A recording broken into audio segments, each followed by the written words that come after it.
Alors, bonsoir à toutes et à tous. Ça va? Donc, vous savez qu'on va lire la paracha de Shlach. C'est une paracha très importante. Il y a deux manières de commencer le cours, ici ou ici. Je pense par où? Ici? Ouais. Plutôt qu'ici?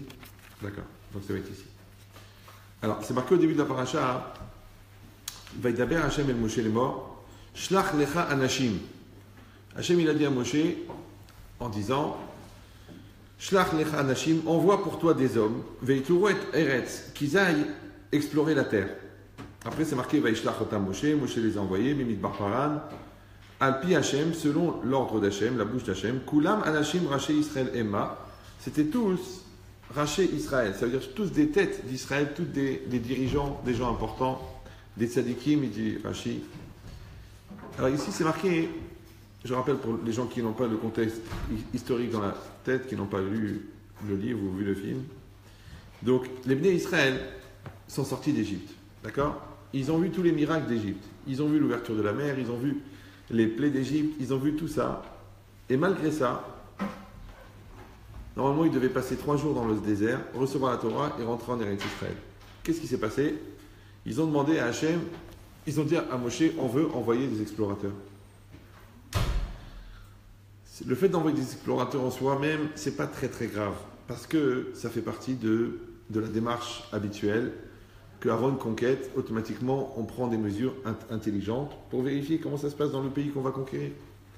Mais là, on voit que ça s'est très mal passé, que les explorateurs sont partis, ils ont vu des choses qui leur ont fait peur, ils sont venus, ils ont raconté ça aux Bnei Israël, les Bnei Israël ont eu peur, ils ont pleuré toute la nuit.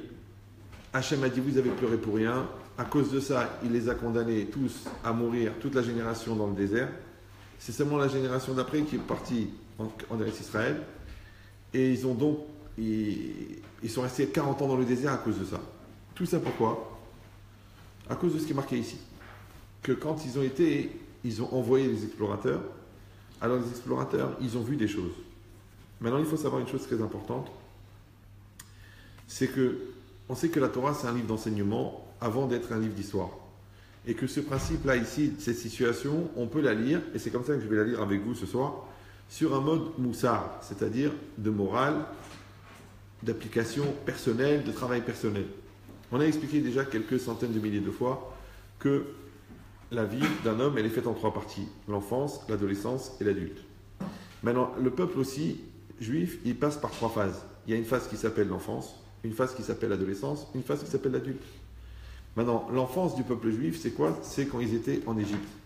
Parce que Mitzrayim, en hébreu, ça veut dire l'Égypte, mais Metzarim, en hébreu, ça veut dire les limites. Et ça ressemble à la période de l'enfance. Parce que l'enfant, il est dans les limites. C'était quoi l'Égypte? C'était un grand pénitencier. C'était un grand camp de la mort. Donc les Bnei Israël, ils sont restés 210 ans en Égypte. L'âge de la majorité, à peu près 21 ans, parce qu'il faut 21 ans pour éduquer un enfant et 210 ans pour éduquer un peuple. Donc, ils sont restés là-bas pendant tout ce temps-là. Là-bas, ils étaient emprisonnés. Oui, ils étaient écrasés. Comme un enfant, il n'a pas le droit de faire ça, il n'a pas le droit de faire ça. Il est dans les limites de son âge, les limites de ses possibilités, les limites de ses capacités, les limites de ses parents, les limites de l'école. Donc, toute l'enfance, elle ressemble à l'Égypte. L'adulte, c'est quoi? L'adulte, c'est quelqu'un qui est en maturité, quelqu'un qui est en responsabilité. Il a fait ses 5 ans d'Yeshiva, il a fait son diplôme d'ingénieur. Donc il a reçu la Torah, il a appris son métier, il rencontre une jeune fille, il fait le mariage, il se marie, et après il rentre dans le monde de l'adulte. La période de l'adulte, elle correspond à quoi? À les Bnei Israël qui rentrent en Eretz Israël avec la Torah. Et là, ils sont leur propre responsabilité, et Ene Hashem al Haaretz, les yeux d'Hachem sont sur la terre. Donc là, à ce moment-là, le peuple Israël, il est adulte. Mais entre cette période-là, où il est enfant en Égypte et adulte en Eretz Israël, entre les deux, il y a l'adolescence. Et l'adolescence, elle correspond au passage dans le désert. Ce passage dans le désert, quelqu'un qui va trinquer. Donc le passage dans le désert, c'est justement le passage où Amalek attaque les Béné Israël. Vous savez qu'Amalek n'a pas attaqué les Béné Israël quand ils étaient en Égypte, il n'a pas attaqué les Béné Israël quand ils étaient en Eretz Israël, il les attaquait quand ils étaient dans le désert. Or, on sait que Amalek, c'est la représentativité physique du Yetzer Hara. Et quand est-ce que le Yetzer Hara, il attaque l'homme? Il n'attaque pas quand il est enfant. Il n'attaque pas quand il est adulte, il attaque quand il est adolescent. Maintenant, je vous ai fait remarquer que je n'ai pas donné d'âge. Vous savez qu'il y a des gens qui font la crise d'adolescence à 40 ans, ce qu'on appelle l'adultère. Ouais. Mais en vérité, c'est quoi? C'est que la personne, elle passe par des étapes qui sont nécessaires. Quand elle arrive à cette période-là de désert, et on a dit que c'est à ce moment-là que Amalek, il attaque, et que Amalek, en fin de compte, c'est le Yetzer Hara, et que Amalek, c'est la même Gematria que Safek, et que Safek, c'est le doute. Donc le jeune homme, il est en doute, parce qu'il n'est plus un enfant, il n'est pas encore un adulte. Il est assez grand pour faire des bêtises, mais pas assez grand pour se rendre compte des conséquences. Donc il est entre les deux. Et c'est là qu'il est assailli par le doute. Qu'est-ce que je vais faire dans ma vie? Est-ce que je dois mettre la mèche à gauche ou à droite? Est-ce que je dois mettre une mini-jupe ou une jupe longue? Est-ce que je dois faire tchouva ou non? Est-ce que je dois profiter du présent ou penser à l'avenir? Et tant qu'il est dans cette période-là de balagan moral, mental, psychique et intellectuel, c'est là qu'il vient le Satan. Ça va? On a posé un peu le décor. Et à ce moment-là, malheureusement, c'est l'âge où il doit prendre des grandes décisions, et justement, c'est à ce moment-là qu'il est perturbé. Donc, il arrive devant une situation, et à ce moment-là, il a envie de réfléchir. Et pour ça, qu'est-ce qu'il va faire? Il va réfléchir. Réfléchir, c'est quoi? C'est aller prélever des éléments, et à partir de ces éléments, prendre une décision. Le problème, c'est la collecte des éléments se fait par les explorateurs. C'est qui les explorateurs? Il dit Rashi, ce sont les yeux. Les yeux sont les explorateurs du cerveau. Maintenant, c'est pour ça que c'est marqué à la fin, la même paracha, la paracha de Tzitzit, c'est marqué Velo tatou achare levavchem vachare nechem. Vous ne vous détournerez pas après vos yeux, après vos cœurs. Et le langage de l'otatouru, c'est le même langage que les explorateurs. C'est marqué Vayatouru et Haaretz, qu'ils ont visité la terre. Donc en fait, explorer, il n'y a pas de différence entre l'exploration qui est faite par les yeux et l'exploration qui est faite par les explorateurs. Ça va toujours? Maintenant, quand c'est marqué Vélo tatou achare levavchem vachare nechem, ne vous détournez pas après vos cœurs, après vos yeux, tout de suite, vous avez relevé l'incohérence. Il fallait dire ne vous détournez pas après vos yeux et après vos cœurs. Parce que d'abord, tu vois quelque chose qui t'attire et ensuite, tu t'excites dans ton cœur. Ici, c'est marqué non. C'est marqué Velo tatou achare levavchem vachare nechem. Oui, après vos cœurs et après vos yeux. Ça veut dire que nous, on croit que les gens, ils s'excitent à cause de ce qu'ils voient, mais en vérité, les gens, ils voient ce qu'ils veulent voir. C'est pour ça que je vous ai donné ce principe-là qui résume en fin de compte tout le cours, mais je ne sais pas pourquoi je vous donne la conclusion avant le début du cours, peut-être parce que je l'ai fait hier soir à Nice. Ouais, je n'ai pas remis la bande au départ. C'est que dans la vie, c'est un grand principe. Dans la vie, on croit qu'on trouve ce qu'on trouve.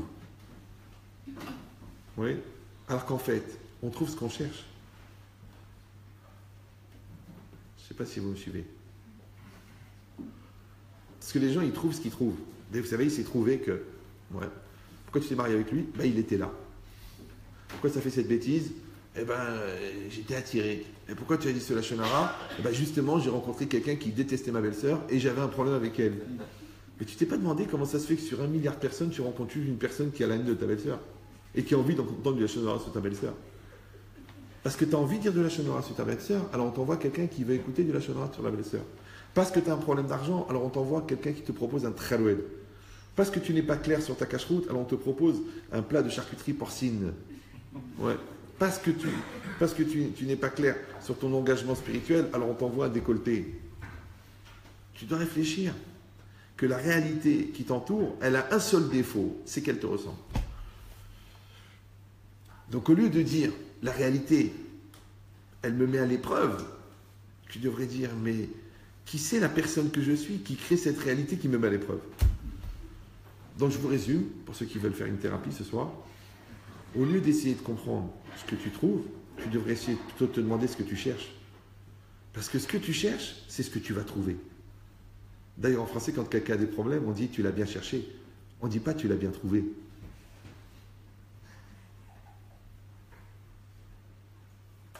Tu l'as cherché, tu l'as trouvé. Comme tu n'as rien foutu, tu arrives au bac, tu dis mince, comment ça se fait, les énoncés sont en croate? Non, c'est du français. Mais tu es tellement nul que tu crois que c'est du croate. Et dans tout, c'est pareil. Ouais. T'as pas préparé pour rendez-vous, t'arrives, je suis décontenancé, je perds mes moyens, je sais pas quoi dire. Mais t'as rendez-vous avec le grand patron. Tu peux avoir un poste supérieur, tu peux avoir une augmentation. Prépare ton briefing, répète devant ta glace, apprends ton truc par cœur, entraîne-toi avec ta sœur. Je sais pas, mais viens avec quelque chose. Non, t'arrives comme ça, style détente, détendu, sous prétexte que t'as pris 3 joints, tu crois que t'es bien dans ta peau. Mais non, t'es pas bien. D'abord, on est le 4 juin, d'accord? Bon, mais ça veut dire quoi?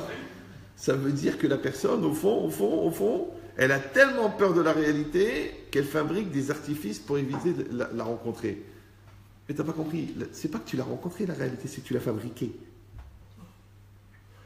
Vous me suivez ou non?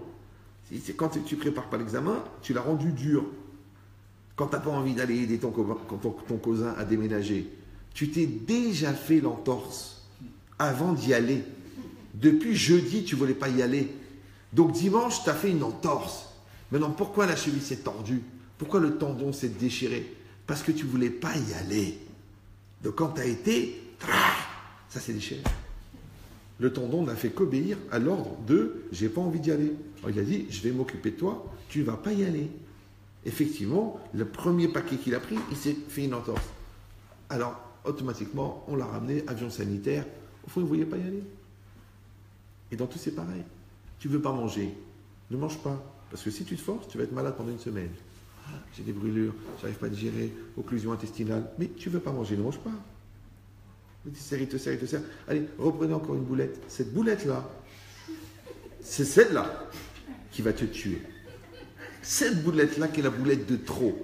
Après, tu dis, ah, c'était pour faire plaisir, on ne fait pas l'archouma, c'est par gourmandise. Elle est là. Elle ne bouge plus. Même le chirurgien, il dit, il y a comme une boulette. Il est là. Ouais. Ben, cette logique-là, que tu fasses les choses à contre-cœur, ou que tu ne les comprennes pas, ou que ça ne t'intéresse pas, ou que tu ailles entrer dans les pieds, ou que tu pédales et que tu freines en même temps, dans tous les cas, la situation, elle n'avance pas. Pourquoi? C'est très simple. Parce qu'au moment où tu as abordé la réalité, n'importe quelle réalité, que ce soit de rentrer à ton examen, ou de rentrer dans la choupa, ou de prendre un nouveau boulot, ou de faire la aliyah, ou de te marier, ou j'en sais rien moi, de faire un enfant, n'importe quelle situation où tu vas rentrer, avant de rentrer, tu vas envoyer les explorateurs. Vous me suivez ou non? Tu vas réfléchir, tu vas voir les tenants, les aboutissants, c'est bien, c'est pas bien. Que tu le fasses de manière analytique ou que tu le fasses de manière intuitive, à un moment ou à un autre, tu vas les envoyer. Maintenant, ne viens pas me dire « Ah, t'as vu ce que j'ai trouvé ?» Non! Pose-toi la question, qu'est-ce que tu cherchais d'abord? Parce que si tu es parano, c'est sûr que tu vas trouver des gens qui ne t'aiment pas dans cette bar mitzvah. Vous me suivez ou non? Et si tu as peur de l'examen, c'est sûr que tu vas tomber sur un sujet que tu ne supportes pas, que tu n'as pas préparé. Et si tu as peur de te remettre en cause, c'est sûr que tu vas rencontrer des gens qui vont te pousser à bout. Et si tu es radin, c'est sûr que tu vas rencontrer des gens qui vont te demander. Parce que tu les fabriques, tu les attires, tu les génères. C'est ça ce qui est marqué ici. Ça veut dire que la personne, elle doit faire une auto-analyse d'elle-même. De dire, au fond, qui c'est cette personne-là qui a créé cette réalité, qui s'adresse entièrement à moi, et donc qui n'est pas loin accessoirement d'être moi. C'est pour ça que le Passouk, il a dit, Shlach lecha. Shlach lecha. Ouais.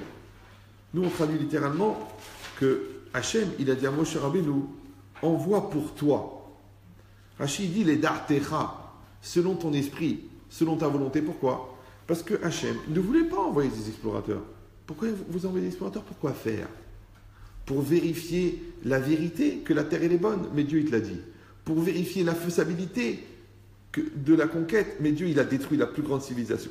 Ça s'appelle l'Égypte. Il a ouvert la mer en 12. C'est quoi ton problème? Tu crois qu'il va se prendre la tête avec un petit pays comme ça? Mais il fracasse en 3 minutes. Mais quand même, tu vas envoyer. Alors Hachem, il dit, moi, je ne veux pas envoyer. Toi, tu vas envoyer Shlach lecha. Ouais, envoie-toi. Mais Rachid, il a dit, Shlach lecha, les da'techa. Oui, da'at, c'est quoi da'at? Le da'at, c'est quoi? On a expliqué déjà quelques centaines de fois, mais je ne sais pas si vous retenez tout par cœur, que le da'at, littéralement, ça veut dire l'esprit. Ça veut dire aussi la conscience. Ça veut dire aussi la maturité. Donc quand on dit selon ton da'at, quel est ton da'at, c'est-à-dire quelle est ta pensée, quelle est ton idée, quel est ton niveau de maturité. Pourquoi? Parce qu'ici il y a la neshama, vous savez l'homme est fait en 3 parties globalement. Il y a la neshama, le psychique et le corps. Et après il y a la réalité, le vécu, la réalité. Maintenant la neshama est divine, vous vous rappelez de ça, non? Le corps est matière, c'est que de la matière organisée de manière plus ou moins harmonieuse selon les délicatesses de la nature. Et entre les deux, il y a le psychique. Maintenant le psychique, il contient le jeu et il contient la conscience. Et il contient aussi le da'at. Maintenant qu'est-ce que c'est le da'at? C'est le lien entre la neshama et le corps. Donc quand tu es conscient de quelque chose, eh ben, tu es conscient de la réalité, tu es conscient de ton corps, tu fais attention de ne pas marcher sur une planche avec des clous, et tu es conscient aussi que tu es conscient. Vous me suivez ou non? Parce que si tu n'es pas conscient que tu es conscient, tu n'es pas conscient. Par exemple, le chien n'est pas conscient. Le chien, il vit. Jamais il se demande, je vis? Non, il a faim, il mange. Donc si toi, tu n'as pas le recul de la conscience, tu n'es pas loin d'être un chien. Et comme le conscient est dans le psychique, et le psychique on appelle le lève, et bien quelqu'un qui est comme un cœur s'appelle Kélev ou Kelb. Ouais, que la personne, elle n'a pas la conscience de la conscience. C'est très intéressant, ça vous pouvez y penser aux toilettes, ça peut vous aider. Qui a la conscience, d'accord, mais c'est quelque chose dans l'absolu. Et après, il y a la conscience de la conscience. Par exemple, tu es en train de penser, et tu dis, je sais que je suis en train de penser. Maintenant, celui qui sait qu'il est en train de penser, il est en train de penser à un gars qui est en train de penser. Vous me suivez ou non? Maintenant, celui qui sait qu'il y a un gars qui est en train de penser, oui, et ben, lui-même, il est pris en conscience par quelqu'un qui sait qu'il est en train de penser au gars qui est en train de penser. Donc, c'est la conscience de la conscience de la conscience. Vous me suivez toujours? Et vous pouvez remonter comme ça à l'infini. Alors, pourquoi vous remontez à l'infini? Parce que plus on remonte plus haut dans la conscience, plus on va vers la neshama, qui est infinie. Par contre, de l'autre côté de la conscience, quand on descend de la conscience vers le corps, on descend vers l'inconscient, puisque le corps est inconscient. Vous savez ça. D'ailleurs, le corps, il est inconscient, puisqu'il suffit d'écrire le mot en 3 mots, et on a vraiment la définition de l'inconscient. C'est pas grave. Bon. Parce que le corps, quand vous enlevez le cerveau, il est inconscient. Quand vous faites une anesthésie locale, il est inconscient. Quand vous prenez de l'alcool, il est inconscient. Or, c'est quoi l'inconscience? C'est qu'on a détruit les relais entre la machine à être conscient et les capteurs. C'est ça une anesthésie. Une anesthésie, c'est pas l'année pour fêter la fermeture du bureau de l'anesthésie. Pas du tout. Non. L'anesthésie, c'est qu'on a coupé le lien entre le capteur et celui qui ressent ce qu'il capte. Ouais. Maintenant, tu peux faire une anesthésie pour ne pas ressentir la douleur, tu peux faire une anesthésie pour ne pas être conscient de ta réalité, tu peux faire une anesthésie pour être dans le déni de la responsabilité. Il y a plein de formes d'anesthésie. Des fois, anesthésie globale, anesthésie locale. Ouais. Par exemple, il y a des gens qui voient les défauts des autres, mais ils ne voient pas les leurs. C'est une anesthésie. Mais dans un seul sens. Ouais. Ils sont conscients et inconscients. D'accord? Donc, cette logique-là, puisque le lien entre la neshama et le corps s'appelle le da'at, c'est pour ça que dans la Torah, c'est très très très grave d'être inconscient. C'est très grave. On amène des corbanotes sur ça. On amène des sacrifices. La principale partie de la faute, c'est l'inconscience, au-delà de l'acte. Donc ça veut dire que maintenir le lien entre la neshama et le corps, eh ben, c'est ce qui fait que tu peux recevoir l'éclairage de la neshama et que tu peux irradier le corps. Maintenant, l'irradiation du psychique par le corps, ouais, en fait, ça s'appelle la santé. Ça va? C'est ça la maladie. La maladie, c'est que quand mon âme ne peut plus irradier l'énergie de vie en passant par le psychique, c'est parce que le psychique refuse de nourrir le corps. Ben, le corps qui n'est pas nourri par les radiations de l'âme, il devient malade. C'est ça. Alors, au niveau psychologique, c'est la même chose qu'au niveau physique, au niveau métaphysique, c'est la même chose. Donc maintenant, qu'est-ce qui se passe? C'est que quand la personne perd conscience, elle perd le contact entre elle et son corps, mais aussi entre elle et sa réalité, mais aussi entre elle et son âme. Maintenant, comment on appelle le lien entre la conscience et la réalité? On l'appelle la conscience mentale. Comment on appelle le lien entre la conscience et l'âme? On l'appelle la conscience morale. Maintenant, l'âme, elle produit sur l'être la conscience morale. Donc, quand quelqu'un veut faire une avéra, qu'est-ce qu'il fait? Il débranche la conscience morale, mais il ne débranche pas la conscience mentale. Parce que quel intérêt de faire un adultère dans le coma? Si déjà tu fautes, au moins que tu en es conscient. Imagine, tu te réveilles le matin, la fille elle te dit alors comment c'était? Tu dis je sais pas, je dormais. Dommage parce que tout a été filmé par ta femme et ton beau-frère, tireur d'élite dans l'armée israélienne. D'accord? Donc ça veut dire quoi? Ça veut dire que quand tu fautes, tu ne peux pas fauter avec la conscience morale. Ouais. Parce que c'est comme si il y a Baba Salé à côté de toi dans la boîte de striptease. Alors il dit comment tu la trouves la fille? Tu dis non, Baba Salé, dis-moi un Torah. La Neshama c'est comme Baba Salé. C'est comme ta mère. Et tu dis c'est quoi cette jupe? Tu vas attraper froid chérie. Ouais, je ne peux pas sortir comme ça. Donc la Neshama elle est là, elle crée la conscience morale. D'accord? Et toi, tu maintiens la conscience mentale, la conscience du réel, la conscience de ton corps, la conscience de ta responsabilité. Maintenant, quand la linéarité entre ta neshama, ta conscience morale, ta conscience mentale et ton vécu est liée, on dit en français que tu vis en ton âme et conscience. Avant, les goïms, ils disaient ça. En mon âme et conscience. Aujourd'hui, ils ne le disent plus. Parce qu'il n'y a plus d'âme. Ouais. Mais à l'époque, c'était comme ça. Du coup, il n'y a plus de conscience non plus. Ça s'appelle la télévision. Ouais. Et bien cette logique-là, c'est que j'ai besoin de maintenir ce contact perpétuellement. Pour ça qu'on ne peut pas être inconscient. Et c'est de la même manière que le cerveau, quand il n'est pas oxygéné pendant un certain temps, il y a des séquelles irréversibles. De la même manière, quand ton psychique n'est plus irradié par la neshama, quand ton corps ne reçoit pas la kedusha de la neshama, eh ben, il y a aussi des conséquences, parfois irréversibles. C'est ce qui se passe. Quand les gens font des avérotes, ça crée de la touma. Et la touma, ce n'est pas une idée comme ça saugrenue. Touma, ça veut dire impureté. Mais c'est les mêmes lettres que atoum. Et atoum, c'est bouché. Ça veut dire que quand tu n'entretiens pas les canaux de ta spiritualité, automatiquement, ils se bouchent. Mais étant donné que les canaux de ton psychique sont là selon le continuum de tes canaux spirituels, donc ne t'étonne pas que bizarrement, quand tu fais moins de mitzvot, tu commences à dépérir moralement. Et ensuite mentalement. C'est bizarre, non? Aucun rapport. Tu dis, je suis très heureux, je fais des bêtises toute la journée, mais je suis très heureux. Ah bon, pourquoi tu prends de la coke? Bah oui, c'est ma façon de travailler, je vole toute la journée au téléphone. Ok, bah si tu es heureux, alors pourquoi tu as besoin de te défoncer à la vodka? Pourquoi tu as besoin de passer tout le Shabbat à dormir pour oublier ce que tu fais? Pourquoi tu es obligé de prendre 8 joints par jour? Puisqu'au fond, c'est ta façon de vivre, de voler. Tu devrais dire, bah, je vis en volant.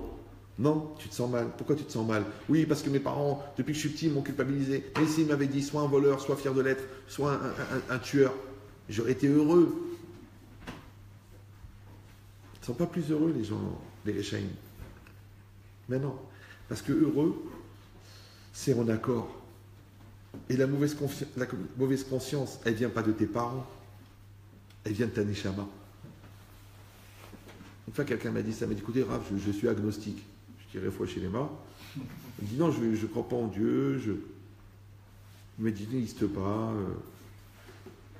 Je dis, t'as 5 minutes là? Il m'a dit, oui. Je te fais une démonstration? Il m'a dit, oui. Le monde, il est arbitraire? Ok. Si le monde, il est arbitraire, il n'y a pas de logique. Il n'y a pas de logique. S'il n'y a pas de logique, il n'y a pas d'ordre, il n'y a pas de justice. C'est normal, puisque tout est arbitraire. Il m'a dit, oui. Je dis, moi, si on prend 2 enfants sur une île déserte, on les fait grandir tout seuls, sans personne, quand tu viens, quand ils ont 7-8 ans, ils ne parlent même pas. Ouais, ils sont inventés un langage, les deux. Et toi, tu viens. Ils n'ont jamais vu un homme de leur vie. D'accord? Tu arrives sur l'île, ils ont échappé aux loups, aux serpents et aux chiens. Ouais, ils sont vivants. C'est 2 enfants sauvages. Et toi, tu viens et tu les habitues à ta présence. Tous les jours. Tu es gentil avec eux. Ils voient que tu n'es pas dangereux. Tu les caresses, tout ça. Ils t'acceptent. Maintenant, ils n'ont pas de culture. Ils n'ont pas de religion. Ils n'ont pas de connaissance. 0. Ça va? Oui? Non? Oui? Rien. Et au bout d'une semaine, à un, tu donnes un paquet de bonbons. Et au deuxième, tu lui mets une baffe. Pourquoi celui qui prend la baffe, il se sent mal? Bah, tu me dis parce qu'il a un sentiment d'injustice. Mais par rapport à quoi? Bah, par rapport à l'autre. Mais l'injustice, elle ne peut venir que du sentiment de justice. Maintenant, si c'est naturel d'avoir un sentiment d'injustice, ça veut dire qu'entre guillemets, c'est naturel d'avoir un sentiment de justice. Mais si le sentiment de justice est naturel, c'est qu'il est inscrit dans la nature. Donc il n'a rien à voir avec la culture. Maintenant, pour que le sentiment de justice soit inscrit dans la nature, ça veut dire que celui qui a créé le monde, il est justice. Et donc, il a imprégné le monde d'un sentiment de justice qu'il contient. Donc, la justice étant un phénomène naturel, donc l'injustice, c'est juste le sentiment mal vécu de la non-justice. Donc, si la justice existe, dans le sentiment interne, c'est que Dieu existe.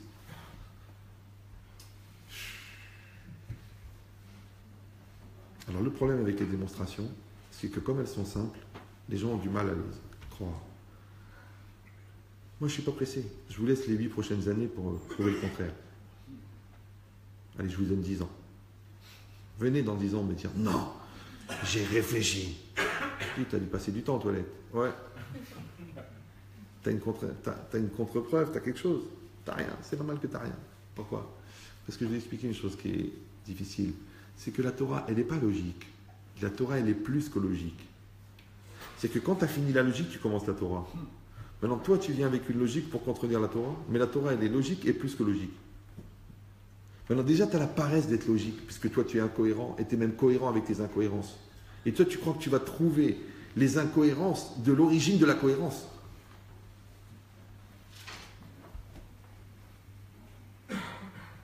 Comme moi, le mec, il croit parce qu'il a acheté des baskets, il va gagner le 100 mètres du championnat du monde. Parce que tu as acheté les baskets. Mais l'autre, il s'entraîne depuis qu'il a 7 ans. Toi, tu viens d'arriver, là. Tu es passé devant le stade. Tu as acheté les baskets. Tu dis, tiens, je vais m'inscrire à la finale. Mais quelle finale? Quelle finale? C'est la cause finale? C'est la phase finale? C'est quoi? Ça veut rien dire. Et bien, c'est exactement pareil. Que quelqu'un, il comprend qu'à chaque fois qu'on rentre dans une réalité, à chaque fois qu'une réalité s'adresse à nous, en vérité, on va la voir en face de nous. On va la voir en conscience. Mais cette conscience, c'est quoi? C'est la perception que j'en ai, oui, ou la réalité que je crée? Voilà. Ce qu'on appelle en français le contexte. Dans quel contexte tu viens? Tu viens dans un contexte de peur, dans un contexte de confiance en toi, dans un contexte de confiance en Dieu. Tu viens moralement fort, tu viens mentalement fort, tu viens psychologiquement fort, tu viens physiquement fort, mais tu viens faible physiquement, faible mentalement, faible émotionnellement, et tu crois que tu vas avoir une lecture positive de la réalité. Mais c'est impossible. Parce que les explorateurs que tu vas envoyer, quand tes yeux ils vont aller fouiller la réalité pour trouver des preuves, tu crois qu'ils vont légitimer quoi? Puisque tu es en dépression. Ils vont légitimer ta dépression. Vous me suivez ou non? Et si tu es parano, ils vont légitimer ta paranoïa. Mais si tu es fort et positif et que tu as des problèmes, ils vont légitimer les solutions. Parce que tu es dans une logique de solution. Vous me suivez ou non? Et quand tu es dans une logique d'échec, ça ne sert à rien. Une fois, elle m'appelle, ah, Machete, j'en peux plus, je vais mourir, je suis pas bien, j'en peux plus, je suis au bout, et je vais divorcer. Je ne pouvais pas divorcer. Vous n'êtes pas dans un état de prendre une décision. Vous êtes en pleine dépression. Donc, retrouvez le moral et divorcer avec joie, avec conscience. C'est normal. C'est pareil dans tout. Tu vas acheter une affaire. Comment t'es? Je suis frileux, angoissé, stressé, Ainara. Je dis, mais tu vas pas acheter une affaire maintenant. Tu es faible, tu es khalash. Ouais. Tu n'as pas confiance en toi, tu vas te faire bouffer. Tu dis, oui, mais les gens abusent de ma gentillesse. Mais les lions n'attaquent pas des mammouths. Ils attaquent des souris. Donc quand toi tu viens et tu souris, l'autre il devient un lion. C'est normal. C'est ce qui est marqué ici. Il a dit Shlach lecha. Ça veut dire que toi, maintenant oubliez maintenant le contexte là-bas, Moshe Rabbeinu, les explorateurs. Non, chaque homme, il a Moshe Rabbeinu, ouais, il a le peuple et il a Hachem. Eh bien Hachem c'est la Neshama. D'accord? Et Moshe Rabbeinu, c'est l'homme lui-même. Et le peuple, c'est celui qui panique en lui. Donc quand le peuple il vient voir Moshe Rabbeinu, c'est comme quand toi tu dis est-ce que c'est bien de faire ça ou c'est pas bien de faire ça? Et quand toi tu t'adresses à Dieu, Ouais. C'est comme quand Moshe Rabbeinu, il a dit à Hachem, qu'est-ce que je dois faire? Les Bnei Israël, ils vont en explorateur. Qu'est-ce que je dois faire? Mon fils, il a peur. Qu'est-ce que je dois faire? Il se mange les ongles et il fait pipi au lit. Donc toi, qu'est-ce que tu fais, toi? Toi, tu es le parent, tu as l'enfant qui fait pipi au lit et tu vas voir le pédopsychiatre. Mais de vous à moi, ok, il est compétent. Ouais. Mais toi, tu connais mieux ton fils que lui, non? Le problème, c'est que tu n'as pas de recul, parce que tu es tellement énervé par toutes ces machines à laver qu'il a fallu faire depuis qu'il est né, et que ce matin, c'était l'anniversaire de ses 28 ans. Donc, tu n'arrives pas à réfléchir. Donc, tu vas prendre quelqu'un qui a du recul, puisqu'a priori, il n'en a rien à faire, à part le chèque que tu vas lui donner. Ce recul, ça lui permet de dire, ton fils, c'est à cause de ça, c'est à cause de ça, c'est à cause de ça. Donc, il va te donner du recul. Mais quelle différence maintenant? Ici, il y a Hachem, ici, il y a Moshe, ici, il y a le peuple. Ici, il y a l'homme qui a peur, ici, il y a l'homme qui assume, ici, il y a sa neshama. Ça va? Donc, qu'est-ce qu'il fait Moshe? Il dit à Hachem, qu'est-ce qu'il faut faire? Ils veulent envoyer des explorateurs. Hachem, il a dit, moi, je ne veux pas les envoyer, moi. Tu veux les envoyer, toi? Shlach lecha. Shlach lecha, ça veut dire envoie pour toi. C'est vrai? Mais rappelez-vous qu'on avait vu un autre lecha, là-bas dans Parashat Lech Lecha, justement, où Hachem, il dit à Avraham Avinu, Lech Lecha. Et là-bas, Lech Lecha, ça veut dire va-t'en. Ça veut lui dire aussi va pour toi. Lecha. Mais ça veut dire aussi Lech Lecha, va vers toi. Lech Lecha. Ata olech le Yerushalayim. Ata olech le Paris. D'accord? Le, ça veut dire vers. Donc quand tu dis Lech Lecha, ça veut dire va vers toi. C'est quoi aller vers toi? C'est-à-dire que tu vas remonter en toi pour te demander qui tu es. Qu'est-ce que tu veux? Qu'est-ce que tu cherches? Pourquoi encore une fois? Parce que les explorateurs ne vont pas trouver autre chose que tu vas leur demander de chercher. Donc tu cherches les problèmes, tu vas les trouver. Tu cherches des solutions, tu vas les trouver. Tu cherches de l'argent cachère, tu vas trouver. Tu cherches l'argent pas cachère, tu vas trouver. Bon, Hachem, il y en a. Tout ce que tu veux, il y a. Donc cette logique-là, c'est quoi? C'est qu'il a dit, regardez le langage, il est incroyable, il a dit Shlech lecha le da'atecha. Donc le da'atecha, la traduction, ça veut dire selon ton opinion. Dans le Pshat Pashut, Hachem il dit, moi je ne veux pas les envoyer, si tu les envoies, c'est ton opinion à toi, c'est pas la mienne. Moi je ne veux pas qu'ils aillent. Moi je leur ai dit que la terre elle est bonne, toi tu vas envoyer, envoie-les. Lui il dit, mais moi c'est pas moi qui veux, c'est eux qui veulent. Oui, comme les hommes politiques n'arrivent pas à décider, ils disent oui, mais on suit l'opinion publique. Mais tu n'as pas été nommé pour suivre l'opinion, sinon ils t'ont nommé pour être le capitaine et tu dis à l'équipage d'être le capitaine. C'est comme si les parents disent aux enfants, alors qu'est-ce que vous voulez qu'on fasse? Alors on vous renvoie de l'école ou on vous laisse à l'école? Mais c'est toi le parent. Maintenant ça c'est valable si t'es parent. Maintenant si t'es parent une fois par an, ça ne va pas marcher. Il faut que tu sois parent tous les jours. Maintenant quand la personne, elle va, il lui dit Shlach lecha le da'atecha, puisqu'on a dit que le da'at, c'est la conscience, c'est la maturité, c'est de l'endroit d'où sont prises toutes les décisions. Donc tu vas aller dans ton da'at à toi et tu vas t'interroger. Qu'est-ce que tu veux au fond? Tu veux te marier ou tu veux pas te marier? Il y a des gens comme ça, ils te disent je veux me marier. Ah bon? Alors, en présent, elle n'est pas comme ça, elle n'est pas comme ça, elle n'est pas comme ça, elle n'est pas comme ça, elle n'est pas comme ça. Vous connaissez l'histoire de Cendrillon? Vous connaissez, non? Voilà. Vous savez toute cette histoire que elle ne trouvait pas parce qu'elle avait des chaussures en verre. Il y a une qui s'est cassée. Donc comme elle s'est cassée, vous ne pouvez pas la retrouver puisqu'elle s'est cassée. Maintenant, tu crois qu'elle s'est cassée parce qu'elle n'a pas de deuxième chaussure ou elle s'est cassée parce qu'elle était en verre? Elle s'est cassée parce qu'elle était en verre. Alors dit en français, je n'ai pas trouvé chaussures à mon pied.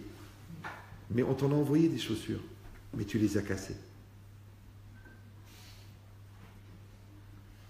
Cendrillon. Non, tu dis ok, il est gentil, il est sérieux, il est travailleur. Allez, c'est bon, on se marie. Ah oui, mais il n'est pas exactement comme mon ex. Ah, il a le nez un petit peu comme ça. Mais c'est pas grave, toi, tu as les yeux comme ça. Ah, mais il n'est pas grand et beau. C'est pas grave, ma chérie, toi, t'es petite et moche. C'est bien. C'est bien. Vous êtes un couple. Un furoncle et un ulcère. J'exagère, mais si peu. D'accord? Donc, c'est pas grave. Il faut un peu se accepter. Non. Moi, je me rappelle comment on se mariait, nous. On se rencontrait. Bonjour, tu veux étudier la Torah? Oui. tu es une fille sérieuse, tu es prête à faire ça, moi je vais faire ça, tu veux des enfants, allez. Aujourd'hui, non, il reste 3 ans. Au bout de 3 ans, la veille du mariage, est-ce qu'on est fait l'un pour l'autre? Est-ce que sexuellement, nous sommes compatibles? Et ta sœur? Justement, je voulais te parler de ta sœur. Elle me plaît.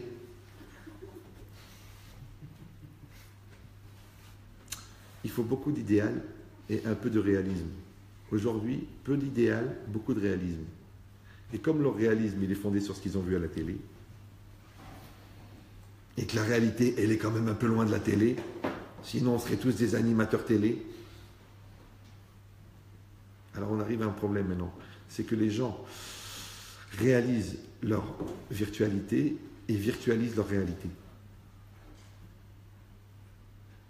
Donc ils pleurent en voyant un feuilleton américain et ils sont complètement insensibles aux choix qui les concernent. Ce qu'on appelle des zombies. Alors je veux dire, revenez dans la réalité. Shlach lecha. Ouais. Va chez toi, fouille chez toi. Que quoi? Les da'atecha. Dans ton da'at là-bas. Va aller chercher au fond, qu'est-ce que tu veux au fond, qu'est-ce que tu es, qu'est-ce que tu penses que tu crois, qu'est-ce que tu dois, qu'est-ce que tu vaux. Quand tu vas avoir ce portrait robot de ton intériorité, tu vas être bien, tu vas être fort, tu vas t'accepter. Là, on a quelqu'un en face de nous. Parce qu'il a dit, Ani eni metzavelecha. Moi, je ne t'ordonne pas d'envoyer les explorateurs. C'est toi qui veux les envoyer. Et après, il dit un mot incroyable. Im tirtse shlach. Si tu veux, envoie-les. C'est bizarre la situation. Tu veux ou non? C'est comme si tu vas voir ton père. Tu dis, papa, je vais faire médecine, je vais faire médecine, je vais faire médecine. Écoute, mon fils, tu as eu 2 en maths depuis que tu es né. La physique, tu croyais que c'était une recette de cuisine. La première année de médecine, c'est très très dur. Je veux. Je dis, c'est pas bien pour toi. Je veux, c'est pas ton truc. Je veux, c'est pas ton niveau. Je veux, c'est pas ton QI. Je veux. Et au bout d'1 heure, le père, il dit, moi, je t'oblige pas. Mais tu veux? Alors fais-le. Et je comprends pas, pendant 2 heures, tu m'as dit, je dois pas le faire, maintenant tu me dis qu'il faut le faire. Et bien, toute la vie, c'est comme ça. Pourquoi? Parce que les parents, ils sont là pour nous conseiller, ils sont là pour nous accompagner, ils sont là pour nous éduquer, ils sont là pour nous orienter. Maintenant, des fois, malheureusement, à un certain âge, on confond la détermination avec l'esprit de contradiction. On croit qu'on a tout compris parce qu'on a fait 150 000 points à la PlayStation. On croit qu'on a déjà vécu parce qu'on comprend les films américains du premier coup, ou qu'on a déjà eu 3 copines. 3. Le blasé.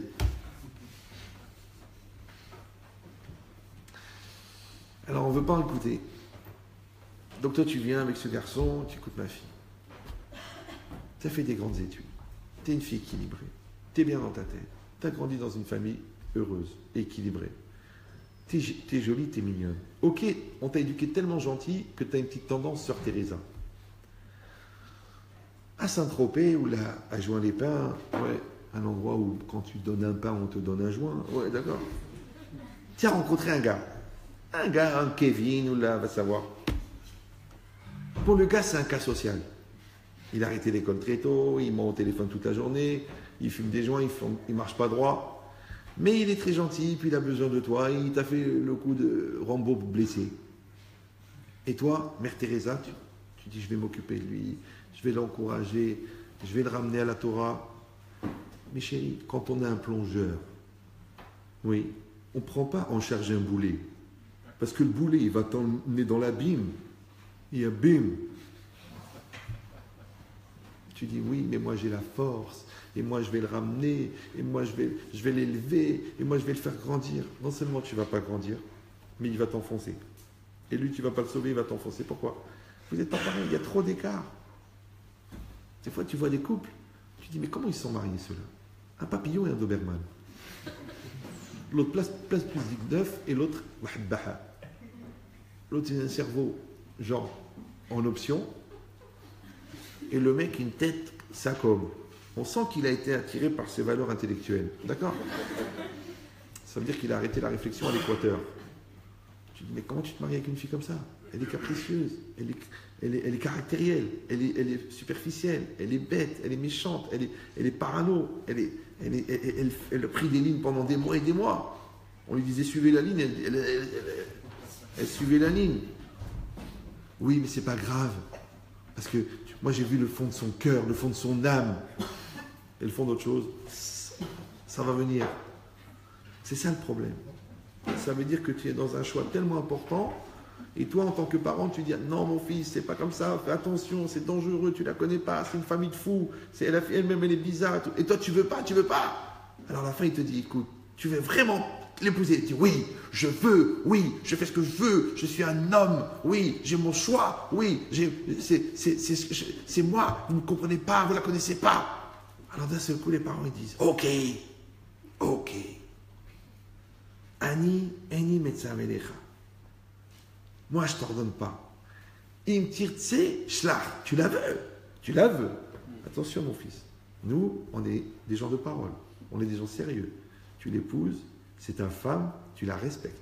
Elle est folle, elle est malade, elle est détraquée, elle est caractérielle. Mais elle est enceinte, tu te tais, tu t'avales ta amma et tu te la bouffes jusqu'à ta mort.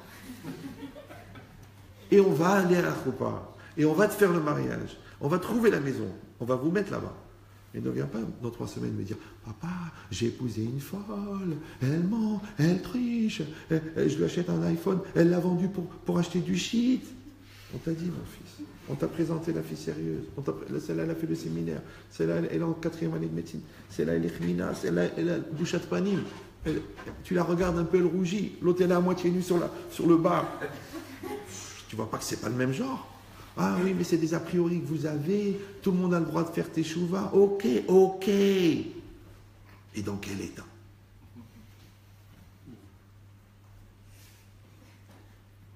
Et même si elle a fait, Mazal Tov qu'elle a fait teshuva. Mais quand? 1 an, 2 ans, 3 ans? Ah, ce matin? Ouais, parce que pour se payer ses études, elle faisait du striptease.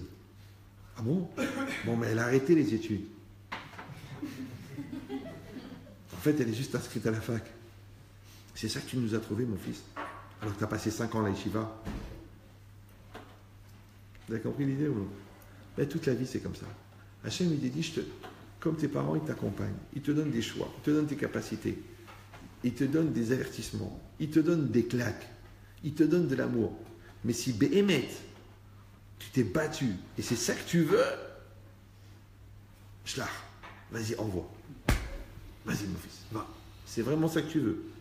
Tu as une tête pour faire médecine en 3 ans. Tu veux faire pâtissier. C'est vraiment les parents, ils t'aiment. Ils te disent, sois un pâtissier heureux, mon fils. Sois un pâtissier heureux. Pas de peine de raboujoter un médecin malheureux. Tu veux vraiment faire de la pâtisserie? C'est ça que tu es dans ton cœur?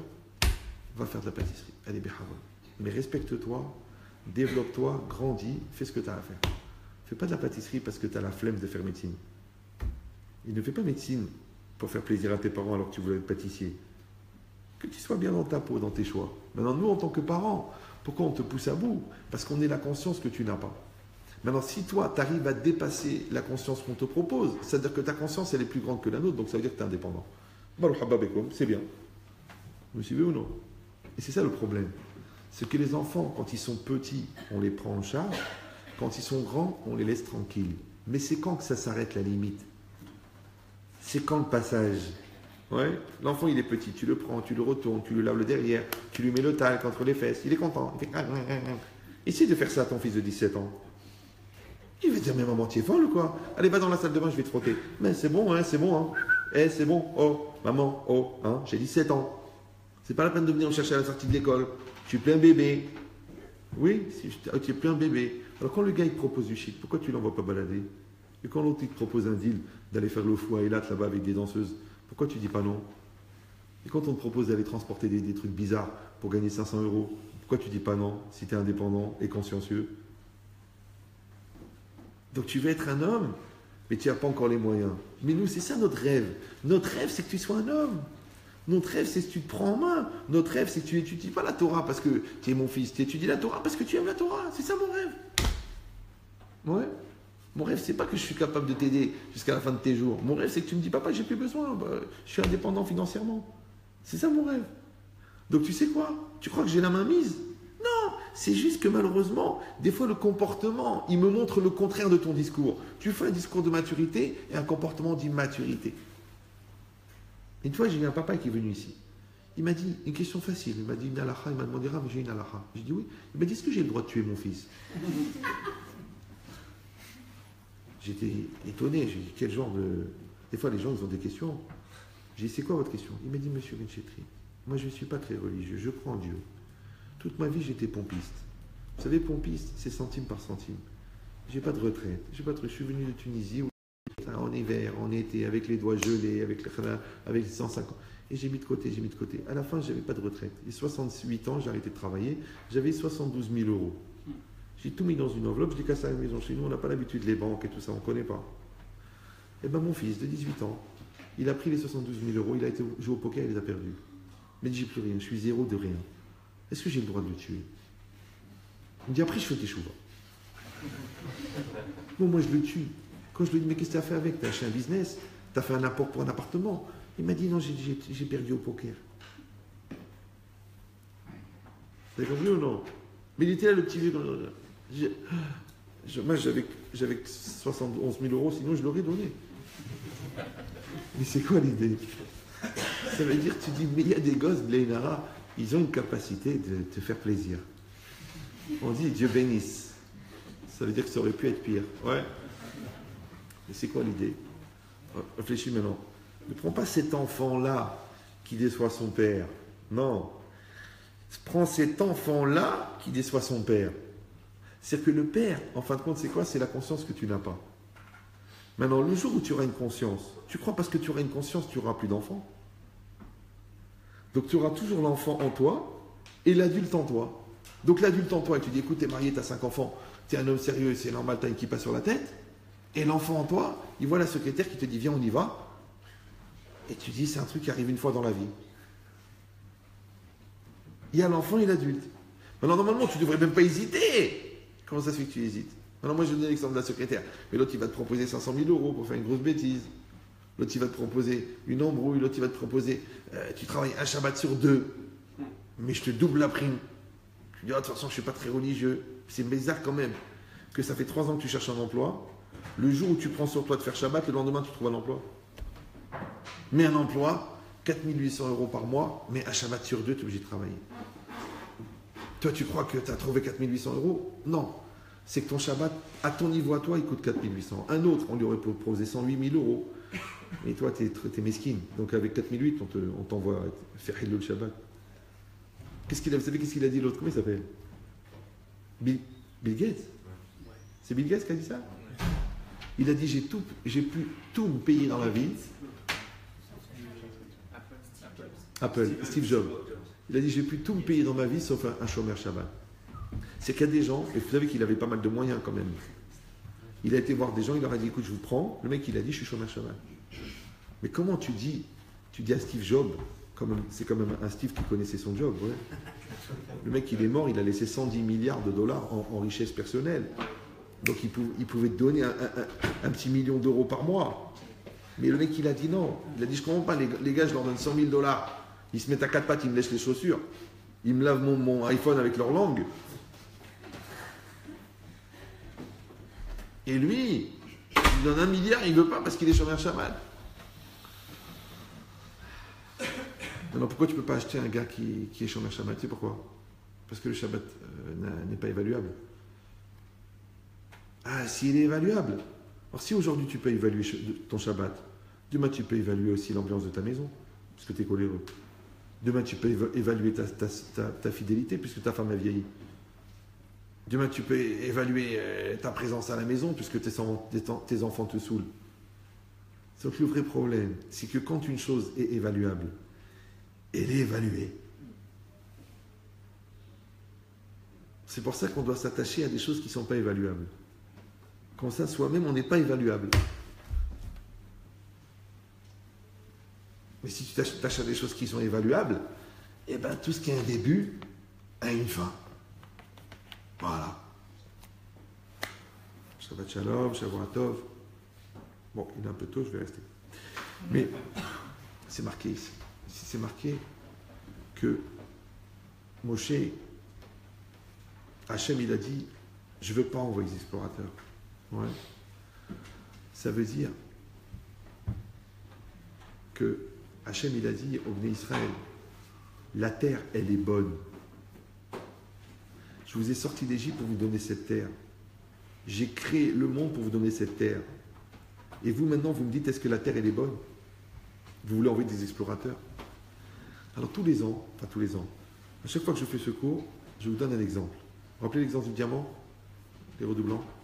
Non? Non plus? C'est un diamantaire. Enfin, c'est un jeune anversois, religieux, hassid. Il s'est marié. Il est diamantaire. Il a fait son école de démologie, je ne sais pas quoi. Il est très fort. Il est diamantaire. Il se marie. Bon, Hachem, sa femme, elle tombe enceinte. Le soir du mariage. Extraordinaire. Enceinte d'un garçon. Oh, quelle joie dans la famille. Ils ont perdu toute la famille dans la Shoah. Il est content d'avoir un garçon, Baruch Hachem, qui va porter son nom. Manque de peau au moment de l'accouchement. Ça se passe mal, il est mal placé, ça déchire tout à l'intérieur, on la sauve, la mère in extremis, elle ne pourra plus avoir d'autres enfants. Donc c'est son fils unique. Il dit, c'est pas grave, Dieu m'a donné un enfant, Baruch Hashem. Et cet enfant-là, il le chérit, il l'adore, il le chérit, il l'adore. Et comme il est diamantaire, il voit pas mal de diamants. Et à chaque fois qu'il y a des diamants qui passent devant lui, donc il voit à peu près, on va dire, 250 000 diamants par an, à chaque fois qu'il voit un beau diamant, il le garde, il dit, ça c'est pour le fiançailles de mon fils. Maintenant, l'enfant, il a 1 an. Évidemment, l'année d'après, il a encore vu à peu près 250 000. Maintenant, il est devenu grossiste, donc il a vu 450 000 diamants. Dans les 450 000 diamants, il a vu des très beaux diamants. Le plus beau diamant qu'il a trouvé, il l'a pris. Il a vendu celui d'avant qui était un peu moins beau et il l'a gardé. Au bout de 20 ans, il a vu à peu près 2,5 milliards de diamants. Il a trié dans tous les diamants qu'il a vu le meilleur diamant. Et ce meilleur diamant, il l'a gardé pour les fiançailles de son fils. Imagine la tronche du diamant. Et Baruch Hashem, son fils, il est en âge, c'est bien, il a fait sa yeshiva, il a fait lui aussi, il a appris diamantaire, il est bien, on a trouvé une kala extraordinaire, il a 21 ans, il est magnifique, il est beau, elle est belle. Bezrat Hashem, ça va être un mariage de folie, dans la douceur, le bonheur et la shekhinah. Et le père, il amène le fils dans le bureau, il dit, mon fils, tu sais, tu es né il y a 21 ans, tu connais mon métier, depuis 21 ans, je sélectionne des diamants. Il ouvre une boîte, il ouvre le coffre, il sort une boîte, il lui sort une tabose de 19 carats. Oui, une pureté incroyable. Toute la pièce, elle s'est éclairée avant qu'il allume la lumière. Il a dit, voilà mon fils, le diamant que j'ai sélectionné sur les 2,5 milliards de diamants que j'ai vus depuis que tu es né. Le voilà, ça sera le diamant des fiançailles, pour ta fiancée. Et qu'est-ce qu'il dit le fils? Il dit, ok papa, merci beaucoup, ça te dérange si je le fais expertiser?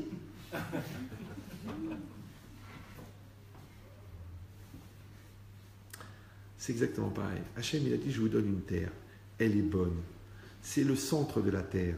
C'est de là-bas que le monde il a été créé. C'est en dessous de Yerushalayim qu'il y a la pierre qui a donné toutes les sources de prospérité du monde. D'accord? Toute la spiritualité du monde. Tout le centre de l'univers, c'est Yerushalayim. Et ça, c'est Eretz Israël. Et je vous donne Eretz Israël. Et maintenant, vous me dites, on va envoyer des explorateurs. Amarti la em sheitova. Je vous ai dit qu'elle est bonne. Alors comment on peut arriver à un tel niveau d'aveuglement? Alors en fait, il y avait des symptômes. Pourquoi? Parce que Rachid dit, Amou Israël, ils sont Baou Israël ve Amrou nishlecha anashim lefanenu. Oui, ils sont venus les bénis Israël et ils ont dit à Moshe, envoyons des hommes devant nous. Que Moshe Neymar, comme il est marqué, Vatikrevun elai kulchem. Vatikrevun elai, vous vous êtes approchés de moi, kulchem tous. Alors Rachid, dans un autre endroit, il explique là-bas sur ce mot, quand c'est marqué Vatikrevun elai kulchem, vous êtes approchés tous de moi. Rachid dit là-bas, Be'ir vuvia. Vous êtes venus mélanger. D'accord? Yeladim dochafim et azekenim, les enfants, les jeunes, pousser les vieux. Alors on traduit. Normalement, imagine maintenant, il y a une grande décision à prendre. C'est une décision de rentrer en conquête dans un pays. C'est une décision d'envoyer l'armée. C'est une décision d'aller attaquer des peuples qui sont des peuples de guerriers. Vous étiez un peuple d'esclaves. D'accord? Donc, c'est intelligent que les jeunes, ils disent, écoutez, il faudrait quand même organiser quelque chose. Il faudrait essayer de faire un truc intelligent. et ils vont convaincre les notables, les Ekenim, les Chachamim, et les Chachamim, ils vont aller chez Moshe Rabbeinu lui dire, écoute Moshe, les jeunes ils ont raison, on ne peut pas attaquer comme ça, comme des écervelés, il faut faire les choses dans l'ordre, on va organiser l'armée, on va envoyer les espions, on va voir comment les défenses sont organisées, c'est comme ça que ça aurait dû se passer, mais ça ne s'est pas passé comme ça. Ça s'est passé que les jeunes, ils ont paniqué, ils ont stressé, ils ont angoissé. En angoissant, ils ont déstabilisé les gens qui étaient censés, les Ekenim, les Chachamim. Et les Chachamim qui étaient paniqués, ils ont été chez Moshe Rabbeinu, tout mélangé, tout balagané, pour dire oui, c'est pas possible, on peut pas rentrer comme ça, qu'est-ce que ça veut dire? Tout le temps, une manifestation. Ouais. Genre Israël insoumise. D'accord? Et Moshe les a rassurés, ne mélangeons pas tout. D'accord? Mais c'est ça l'idée, ouais. Je la place tant qu'il a encore un peu de succès. D'accord? Mais c'est quoi l'idée? L'idée, c'est que, essayez bien de comprendre. L'idée, c'est qu'ici, c'est marqué que les gens qui étaient censés être sensés sont devenus insensés à cause de l'influence de ceux qui ne sont pas censés. Ça va? Les jeunes, ils ne sont pas censés, puisqu'ils manquent de sens, justement. Ils s'adressent à des gens qui sont censés. Les gens censés auraient dû les rassurer. Non, les gens sensés ont été déstabilisés par les gens insensés. Du coup, les gens insensés, eux aussi, les gens sensés, ils ont été devenus insensés, ils ont été voir Moshe parce qu'ils étaient dans une panique. Là, tu mets un autre avec les glaçons. On va évoluer. Celui qui amène les cacahuètes, il voit la maba. Non, je rigole. Quoi la cacahuète. Vous avez compris l'idée ou non? Maintenant, encore une fois, c'est une lecture, elle vaut ce qu'elle vaut et au pire j'ai raison. Donc je relis ce Rashi maintenant différemment. Toujours dans l'optique, Ben Chetrit, de tirer une leçon pour la vie et éventuellement une thérapie pour l'équilibre mental. C'est quoi? C'est que quand c'est marqué Bir Vuvia, ils sont venus mélanger. On a expliqué que ce qui existe dans la communauté, c'est la même chose que ce qui existe dans la personne. Maintenant, quand un mouvement se crée dans l'univers, si vous avez fait de la physique, vous savez ça. Le mouvement est créé par la contradiction de deux forces. Vous avez une force qui s'appelle le poids, une caisse de 6 kg. Vous avez une pression en mouvement de 7 kg. Donc la pression de 7 kg va déplacer le poids de 5 kg. Ça veut dire que le mouvement de la boîte est créé par la contradiction de deux forces opposées. Maintenant, à l'intérieur de nous-mêmes, on a le poids et on a la force. On a l'Yetzerara, on a l'Yetzeratov. On a une tendance à détruire, on a une tendance à construire. On a une volonté de parler et on a une volonté de dire des bêtises. On a envie de faire avancer les choses, mais on va argumenter dans un sens qui est destructeur. Vous suivez ou non? Parce qu'on a les deux tendances à l'intérieur de nous-mêmes. Maintenant, tant que quelqu'un n'arrive pas à compartimenter, ça c'est moi, ça c'est pas moi, ça fait avancer, ça fait reculer, s'il est dans une logique de c'est trop difficile, c'est plus fort que moi, je dis ce que j'ai à dire, la chose elle sort d'elle-même, ça vient de mon cœur, non, ça s'appelle confondre parler et rôter. C'est vrai que quand quelqu'un a rôté, il s'est exprimé quelque part, puisqu'on sait quel était son menu, d'accord? Mais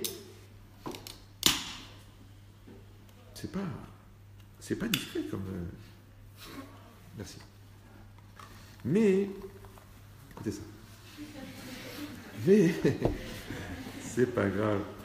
Il fait pas assez chaud pour que ça vous fasse de l'effet. Donc, mais ce qui est intéressant, c'est quoi? C'est que il y a ces deux forces là, d'accord? Alors, je sais que vous l'avez souvent entendu de ma part ou de quelqu'un d'autre. Mais malheureusement, comme je vois que toute la journée, c'est ça qui crée des problèmes, donc je suis obligé de répéter. D'accord? Que si toi, tu n'es pas capable de voir l'enfant qui est en toi, qui déstabilise l'adulte qui est en toi, c'est très possible que tu ne vis pas ta vie. Maintenant, aujourd'hui, l'enfant, il s'appelle ton Yetzirara. Aujourd'hui, l'enfant, il s'appelle la flemme, parce que tu n'as pas envie de te bouger. Aujourd'hui, l'enfant, il s'appelle l'incapacité d'assumer. Aujourd'hui, l'enfant, il s'appelle la peur. Mais tant que cette peur-là, elle sera plus forte que ta bonne volonté, en fin de compte, tu ne vis pas ta vie. Maintenant, quand vous voyez quelqu'un qui vient tout mélanger, qui vous dit bon, il faut que je te parle, et puis je suis pas bien en ce moment, de toute façon tu m'as jamais aimé, et quand est-ce que tu vas rendre l'argent, et c'est quoi ton caractère, et puis tu as un gros nez. Quand tu vois qu'il est Beirvouvia, ou qu'elle est Beirvouvia, elle est toute mélangée, c'est du Satan.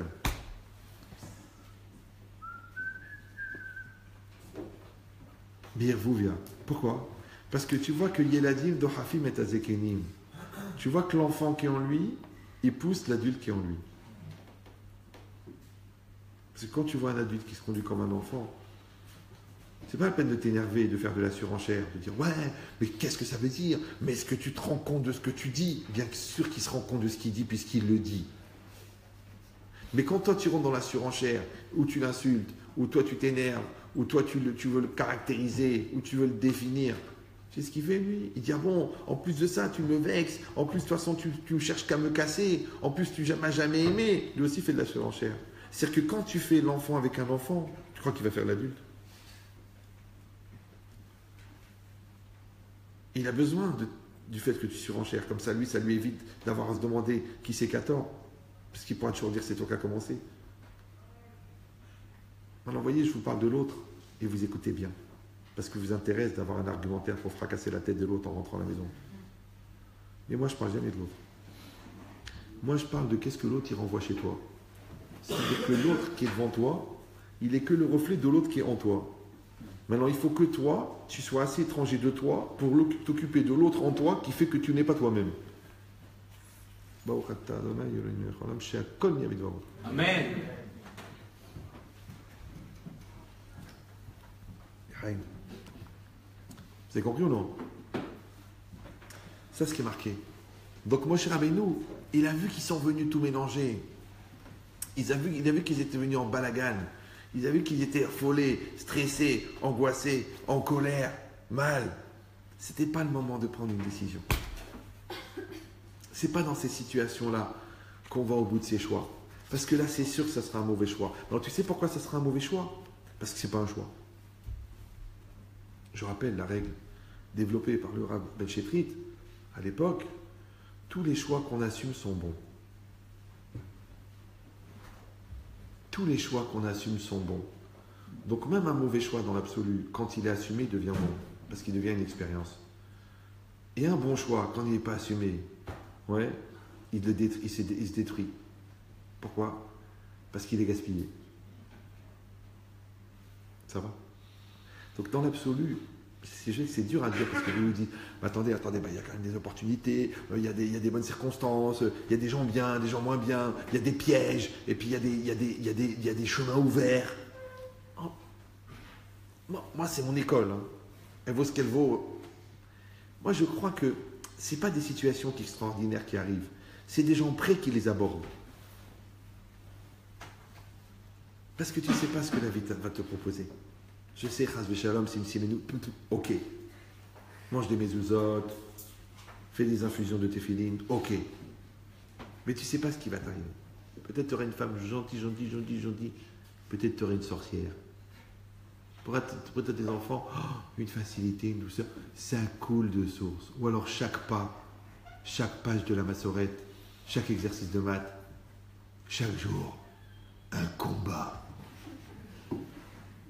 C'est marrant, ta mère, elle faisait 1m80, maintenant elle fait 62 cm. Il a été écrasé par le poids de ta lourdeur. Donc des fois c'est facile, des fois c'est pas facile. Alors qu'est-ce que tu vas faire? Tu vas dire, j'espère que j'aurai une vie facile.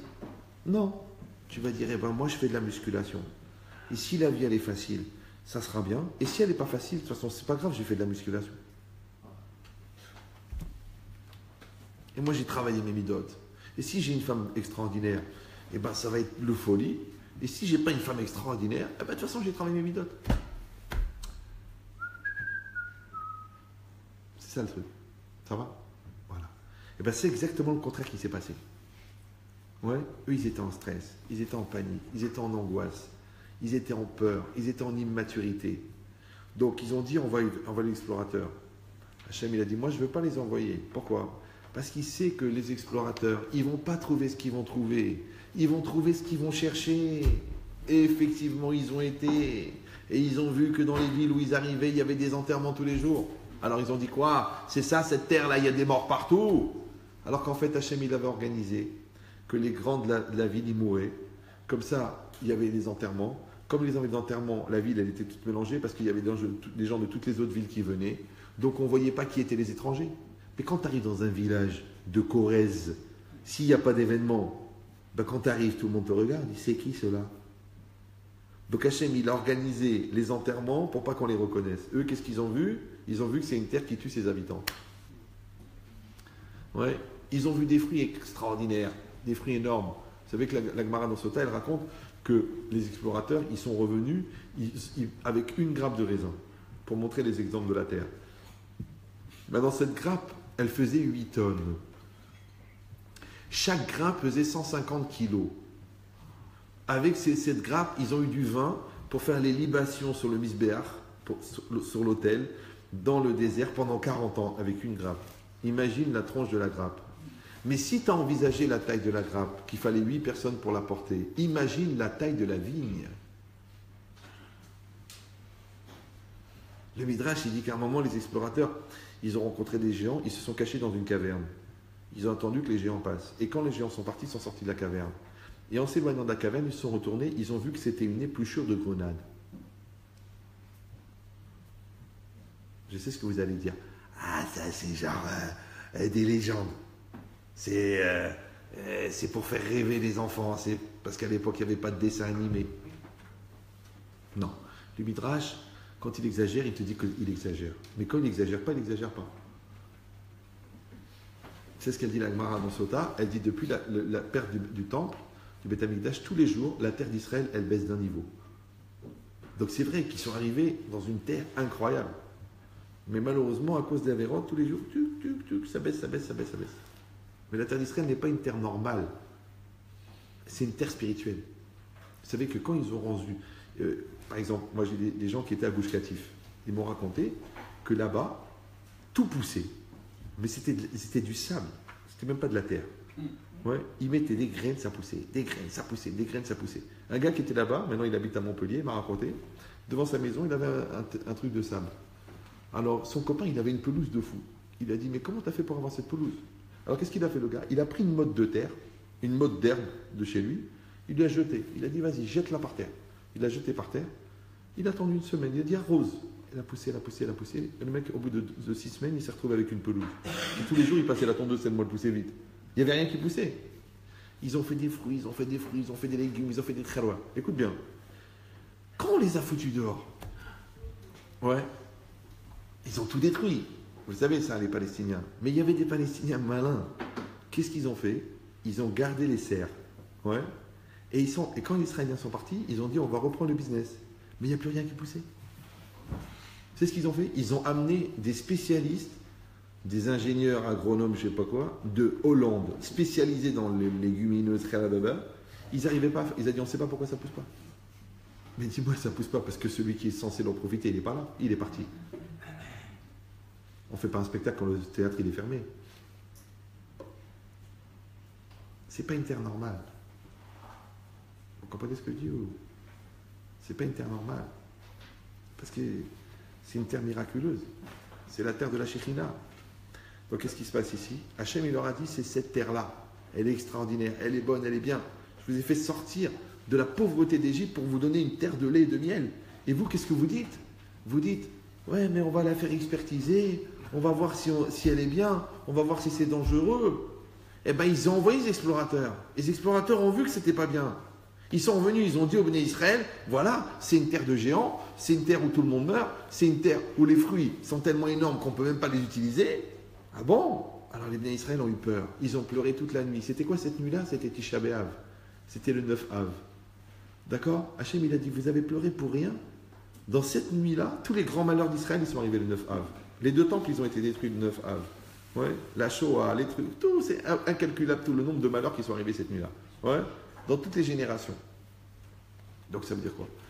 Ça veut dire que, de quoi? De la base de quoi? D'une peur qui n'était pas fondée. Vous me suivez ou non? C'est comme quelqu'un qui tremble. Il va trébucher. Quelqu'un qui a peur de conduire. Il va faire un accident. Parce que déjà, il avait peur. Alors regardez la phrase, elle est incroyable. Hachem, il a dit, donc on est avant qu'il partent les explorateurs. Ils ont dit on veut. Hachem, il a dit à Moshe Rabbeinu, Ani amarti lahem she'itova. Moi, je leur ai dit que la terre, elle est bonne. Chez Neymar et elle est très mironi mitzraïm, parce que je vous ferai monter de la pauvreté d'Égypte pour vous donner cette terre, d'accord, de beauté, de richesse et de générosité. Eux, ils ont dit non, on a peur, on va envoyer des explorateurs. Hachem, il a juré, il a dit Chayéhem, ouais, par leur vie, ça veut dire il a juré.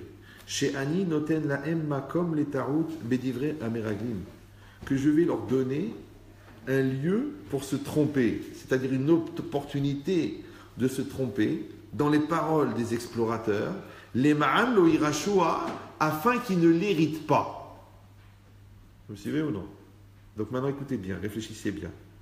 C'est un grand ridouche. On est avant l'événement, il ne s'est rien passé. Vous me suivez ou non? Les Bnei Israël, ils sont encore dans le désert, en train de parler avec Moshe Rabbeinu. Moshe, il leur dit, il ne faut pas envoyer. Ils disent, on veut envoyer. Oui, non. Hachem leur dit, écoute, moi, je ne veux pas envoyer. Toi, tu dis qu'il faut envoyer. Eux, ils disent qu'ils ont besoin d'envoyer. Alors Hachem, il dit, écoute, on va envoyer, ils vont aller, ils vont voir des mauvaises choses, ils vont revenir, ils vont les raconter, les Bnei Israël vont avoir peur, moi, je vais m'énerver, du coup, je vais les maudire, ils vont tous mourir dans le désert, et leurs enfants rentreront dans la terre d'Israël, tout ça afin qu'ils ne l'héritent pas. Alors tu dis, mais je ne comprends pas. Puisqu'on est avant l'histoire, donc le bon Dieu, il a tout raconté avant que ça se passe. Vous me suivez? Oulala. Vous avez compris ce que je dis ou non? C'est pas que si l'histoire s'est passée, et après que ça s'est passé, on a dit, t'as vu, t'as envoyé les explorateurs, t'as pas eu confiance. Ils ont eu des choses mauvaises. C'est pas que ça s'est passé comme ça. Maintenant, on est avant. Et Hachem, il leur a raconté la suite. Alors, il y a deux lectures possibles. Soit Hachem, il les a maudits, et donc il les a condamnés à ce qu'arrive ce qui devait arriver, ou soit il leur a juste raconté la suite logique des choses. Vous me suivez ou non? C'est comme si tu fous rien à l'école. Quand tu dis travail, tu dis non, ça ne m'intéresse pas, je ne suis pas un faillot. Ok. Donc comme tu fous rien, tu t'ennuies. Comme tu t'ennuies, tu fais le balagan. Comme tu te fais le balagan, on te sort de la classe. Comme on te sort de la classe, tu n'as pas écouté le cours. Comme tu n'as pas écouté le cours, tu ne sais pas faire les exos. Comme tu ne fais pas les exos, tu plantes l'interro. Comme tu plantes l'interro, tu redoubles. Quand tu redoubles 2 fois, ils te foutent en dehors de l'école. Quand ils te foutent en dehors de l'école, tu traînes la rue, tu deviens un voyou. Tu deviens un voyou, tu prends un scooter, tu t'amuses dehors et tu écrases la vieille. Tu écrases la vieille, tu te barres en courant. Un gars, il te dit, écoute, va à Rouen, j'ai un copain là-bas, il va te planquer parce que les flics vont te retrouver. Le gars, au bout d'une semaine, il dit, attends, tu ne vas pas rester là à rien faire, va dealer un petit peu pour moi. Bon, c'est rien, c'est de l'herbe, c'est des vitamines, c'est bien. Manque de peau, au bout de 3 semaines, quand il voit que tu rapportes beaucoup, il dit, tu sais quoi, il y a un avenir pour toi. Il l'envoie à Rio. À Rio, là-bas, il lui dit, tiens, on va passer en Colombie. En Colombie, le mec, il transporte des valises. Après, il arrive dans un endroit, le gars, il coupe des mains et des pieds devant lui. Il lui dit, si tu fais pas ça maintenant, voilà la photo de ta famille, on les détruit tous. Et maintenant, là-bas, ils l'ont retrouvé, cloué à un arbre en pleine forêt amazonienne. Tout ça parce qu'il n'a pas appris l'étape de multiplication.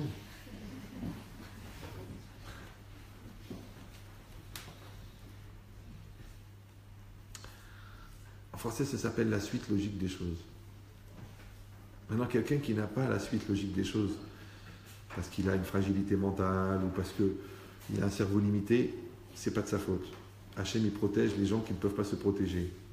Mais si quelqu'un, il a un cerveau, il a de l'intelligence, il a de la bonne volonté, il a de la Torah, il a des parents, et il se conduit comme un brel, il avait le choix. Vous me suivez ou non? En français, on appelle ça, il faut avoir de la suite dans les idées. Mais c'est quoi la suite dans les idées? Avoir de la suite dans les idées, c'est d'être capable de créer ce qu'on appelle la linéarité de la causalité. Parce que la causalité, c'est la loi de la cause. Et la cause, elle génère la conséquence. Donc il faut être un peu malin. Ouais, qu'au lieu de s'énerver des conséquences, tu devrais mieux prendre sur toi de gérer la cause. Parce qu'il se trouve que la cause, c'est sûrement toi. Maintenant, quand tu prends en charge la cause, tu comprends la conséquence. Mais quand tu n'as pas envie de te prendre la tête avec la cause, alors ne viens pas te plaindre de la conséquence. Puisque toi-même, en français, on dit tu n'as pas été conséquent. Vous savez, c'est pas quelqu'un de conséquent. Mais c'est quoi quelqu'un de conséquent? C'est quelqu'un qui vit sa bêtise par séquence? Non. C'est quelqu'un qui n'est pas conséquent. C'est quelqu'un qui n'est pas dans une logique perpétuelle de causalité. Et la loi de causalité, ça s'appelle en français la conscience. Et la conscience, c'est l'outil de la maturité. Ouais. Donc c'est ce qui est marqué ici. Hachem, c'est pas qu'il les a maudits, qu'il leur a dit bien fait pour vous. Ah, vous m'avez vexé, alors vous n'avez pas voulu de ma terre, alors vous allez mourir. Mais non, je crois que le bon Dieu, il est mort. Le bon Dieu, il est nerveux. Non, le bon Dieu t'a donné le choix. Le problème, c'est que le bien et le mal, ce sont des choix. Maintenant, pour avoir le choix du bien et du mal, il faut qu'il existe le chemin du bien et le chemin du mal. Je ne sais pas si vous me suivez. Parce que les gens disent oui, mais je me suis trompé parce que j'ai été influencé par, je suis tombé sur des mauvaises circonstances, la conjoncture était mauvaise. Mais JH2, c'est-à-dire j'ai un hamar au carré.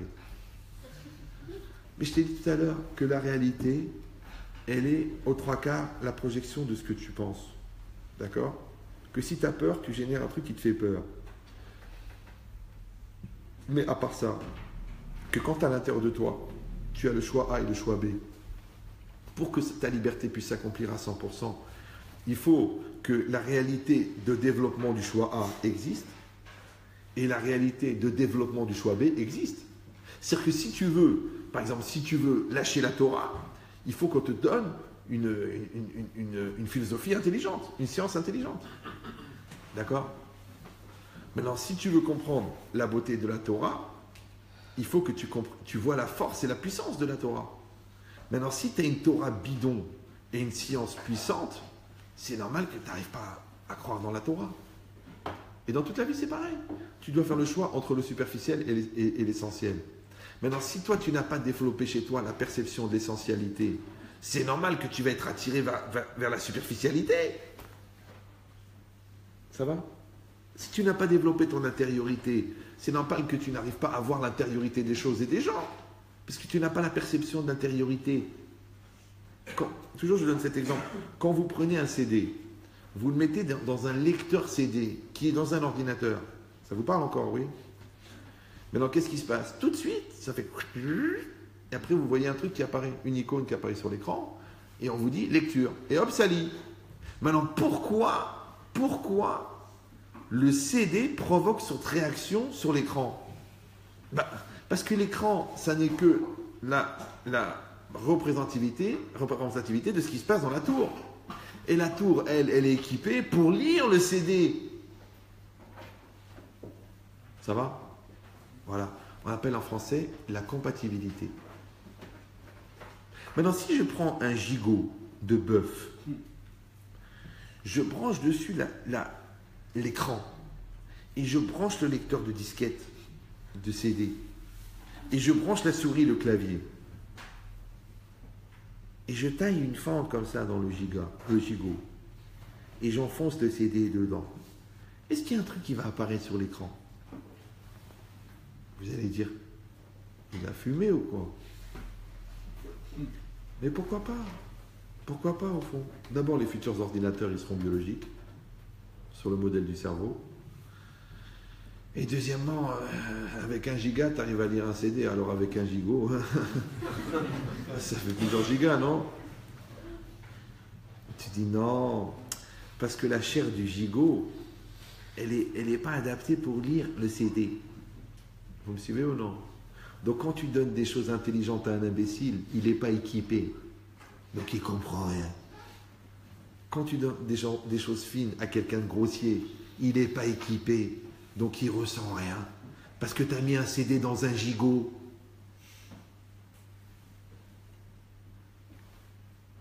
Maintenant, toi, je te le dis par rapport à l'autre, mais par rapport à soi-même, c'est pareil. C'est que si toi, tu vois que tu ne ressens rien devant la Torah, tu ne dois pas dire la Torah, c'est des bêtises. Parce que Rabbi Akiva Eiger, qui avait à peu près 22 000 fois la puissance du cerveau de Einstein, il a étudié la Torah toute sa vie. Et toi, que Bliainara, tu as raté 3 fois ton certificat d'études, tu crois que la Torah, elle dit des bêtises? Mais comment quelqu'un qui pouvait faire 600 pages de Gemara en 1 heure, Il est moins intelligent que toi, qui comprend même pas les feuilletons américains si tu n'as pas lu le résumé dans Télérama. Donc, et cette modestie intellectuelle de te la fermer. Comme ça, on te donnera le bénéfice du doute. Peut-être que tu vas dire un truc intelligent en parlant. Mais arrête de dire que la Torah, elle est bête. La Torah, arrête de dire que la Torah, c'est l'opium du peuple. Mais que l'opium du peuple. Mais de quel peuple tu parles, toi? Mais t'es pas au courant. On parle des gens qui ont produit le plus de prix Nobel depuis que le monde il existe. C'est eux que tu crois qu'ils ont avalé l'opium du peuple? Et Marx, il était intelligent, ok. Mais c'était pas capital pour lui. Et s'il avait étudié un peu la Torah, peut-être qu'il aurait laissé tomber toutes ces histoires de tout, si tout le monde est pauvre, on est tous pareils. Donc ça veut dire quoi? Ça veut dire que, on a dit, tu trouves ce que tu cherches. Ça veut dire que Hachem n'a pas condamné les bénis Israël. C'est pas qu'il les a maudits. Il leur a juste dit ce qui allait arriver. Mais puisqu'il aura pu leur dire la fin depuis le début, je ne sais pas si vous comprenez, c'est que la fin, elle était écrite depuis le début. Comme un vieux directeur d'école. Un vieux directeur d'école, il est là. Ça fait déjà 64 ans qu'il est directeur et qu'il enseigne. Et toi, tu viens, tu dis, oui, mon fils, il va travailler. Et tu dis, madame, j'en ai vu passer des dizaines de milliers d'élèves. Je peux vous dire que votre fils, il ne fera pas un métier intellectuel. Mais c'est pas grave, c'est un bon garçon, il est gentil. Toi, tu dis, oui, vous le condamnez, vous verrez, je vais vous prouver le contraire. Oui, madame, vous allez lui mettre des piqûres et des médicaments, et vous allez le cultiver et lui bourrer la tête, et l'obliger, et lui faire du chantage. Et il va devenir ingénieur. Un ingénieur bête, mais un ingénieur. Ouais. Au lieu de faire ingénieur en 4 ans, il va le faire en 12 ans. Mais il va l'avoir, son ingénieur. Mais il va prendre du Xanax. Et du Tranxène. Alors à quoi ça sert? Vous avez compris l'idée ou non? Maintenant, le directeur d'école, il t'a pas maudit. Il appelle ça en français l'expérience. Maintenant, plutôt que de dire le directeur d'école, qu'est-ce qu'il va dire? Plutôt que de dire qu'est-ce que mon père, il me saoule avec sa morale. Plutôt que de dire le rave, qu'est-ce qui me prend la tête à me projeter sur 30 ans alors que je ne sais même pas ce que je vais faire demain. Tu sais ce que tu vas faire? Tu vas le faire toi. Toi, tu vas prendre du recul. Toi, tu vas te poser les questions. Toi, tu vas réfléchir. Alors, qui c'est en moi qui est en train de parler là? C'est qui? C'est Yetzara ou Yetzeratov? C'est qui? Celui qui a envie d'avancer ou celui qui veut reculer? C'est qui? Celui qui veut s'amuser ou celui qui veut investir? Celui qui veut draguer ou celui qui veut se marier? Parce que je vois des gens, avec chétrie, voilà, on ne sait plus quoi faire, on a des problèmes de caractère, on se prend la tête, il y a des soucis avec les parents, on s'engueule tous les jours, on se marie dans 3 mois. Eh oh, vous pouvez me raconter l'histoire depuis le début? Vous êtes rencontrés comment? En boîte de nuit, ou à la sortie d'Aïshiva, ou elle m'a présenté sa copine. Mais au départ, c'était pour quoi faire? C'était pour se marier? C'était pour draguer? C'était pour coucher? C'était pour danser? C'était pour quoi? Et bien souvent, malheureusement, la fin, elle t'est racontée par le début. Mais c'est normal. Quelque chose qui démarre dans la Touma, tu veux que ça se termine dans la Shekhinah, toi? Maintenant, on n'est pas obligé tous d'être religieux. Ouais, mais il faut être cohérent. On devrait avoir l'honnêteté de dire à la personne, écoute, je te dis la vérité, j'ai envie de m'amuser. Toi, tu es une fille sérieuse, ne perds pas ton temps avec moi. Parce que moi, j'ai envie de faire des bêtises. Parce que les gens, ils viennent me voir, mais Chétri, vous vous rendez compte, ça fait 4 ans qu'on est ensemble, il m'a déjà trompé 2 fois pendant cette relation. Mais il t'a pas trompé. C'est toi qui t'es trompé en croyant qu'il était avec toi. Parce que lui, il est venu pour s'amuser. Et toi, tu es venu pour te marier. Je dis, ouais, mais ok, mais on n'est pas religieux. Eh ben, réfois chez les mains, qu'est-ce que je te dis? Non, tu lui poses la question claire. Tu dis, David, t'es là pour t'amuser ou t'es là pour te marier? Il va dire, mais attends, c'est un peu tôt pour en parler. Quel tôt? Ça fait 6 mois qu'on se parle. T'as 24 ans, j'ai 24 ans. Si t'as 16 ans et moi j'ai 14 ans, ok, c'est juste un problème d'hormones. Ouais. Mais si on est mariable, eh ben, quand on rencontre quelqu'un, on pose des questions de gens qui se marient. C'est facile. Mais comme les gens, c'est pas clair, parce qu'on se côtoie, on est des copains, puis un jour on change de regard, on se fait des propositions, ou alors on se fait des non-dits, tout le monde dit, tout le monde pense, que tout le monde croit qu'on est ensemble. Alors qu'est-ce que tu veux? Tu veux qu'on se mette en cohérence avec ce que les gens y pensent de nous, ou alors qu'on se pose la question, qu'est-ce qu'on ressent vraiment? Attends, mais même des journaux intelligents comme Closer, ils t'expliquent ça. Faut pas être débile. Tu poses des questions, c'est normal. Et dans tout, c'est pareil. Le gars, il veut faire un business. Tu dis, qu'est-ce que tu veux? Tu veux placer ton argent? Tu veux travailler? Tu veux prendre des risques? Tu veux t'amuser? Qu'est-ce que tu veux faire? Parce que ce que tu veux faire, c'est ce que tu vas avoir. Mais si toi, dans ta tête, tu dis, je veux un investissement, ouais, mais qu'au fond de toi, tu dis, je veux un placement, si tu veux un placement, va à la caisse d'épargne. Parce qu'un investissement, tu peux tout perdre. Tu es prêt à perdre? Ah, tu joues sur les mots. Je ne joue pas sur les mots, je te parle clair. Tu vas mettre ton argent, tu peux le perdre. Tu es prêt ou non? Donc, qu'est-ce que tu fais là? Tu fais un investissement ou un prêt? Si tu fais un prêt, il y a un contrat. Si tu fais un investissement, on est associé. Si on est associé, viens travailler. Tu ne veux pas travailler, c'est un prêt. Si c'est un prêt, alors tu veux qu'on le rembourse. Si c'est un investissement, c'est une mise de poker. Le poker, des fois, tu perds. Alors, quand on a clarifié le début, on a clarifié la fin. Mais qu'est-ce qu'ils font les gens? Le flou. Parce que la nuit, tous les chats sont gris. Et après que le flou, le brouillard, il s'en va. Et l'argent avec. Après, tu dis, rends-moi mon argent. Je dis, bah, c'est un investissement. Non, c'était un prêt. Khalet al-Denia. Ouais. Toi, tu dis, mais enfin, je comprends pas, tu me dis que tu ne peux pas m'épouser parce que j'ai pas assez de poitrine. Et ça fait 3 ans qu'on couche ensemble. Maintenant, tu me sors la question de la poitrine. Oui, mais à l'époque, je réfléchissais pas, j'étais inconscient, je me rendais pas compte, et puis en plus, j'en ai trouvé une qu'on a une plus belle. C'est ça ton problème. C'est pour ça que tu me quittes. Il faut voir le niveau des argumentaires. Benara, tu te dis, c'est dommage qu'il a utilisé le cerveau pour dire une bêtise pareille. Il a dû utiliser une autre partie de son corps. Ouais. Mais c'est ça ce qui est marqué ici.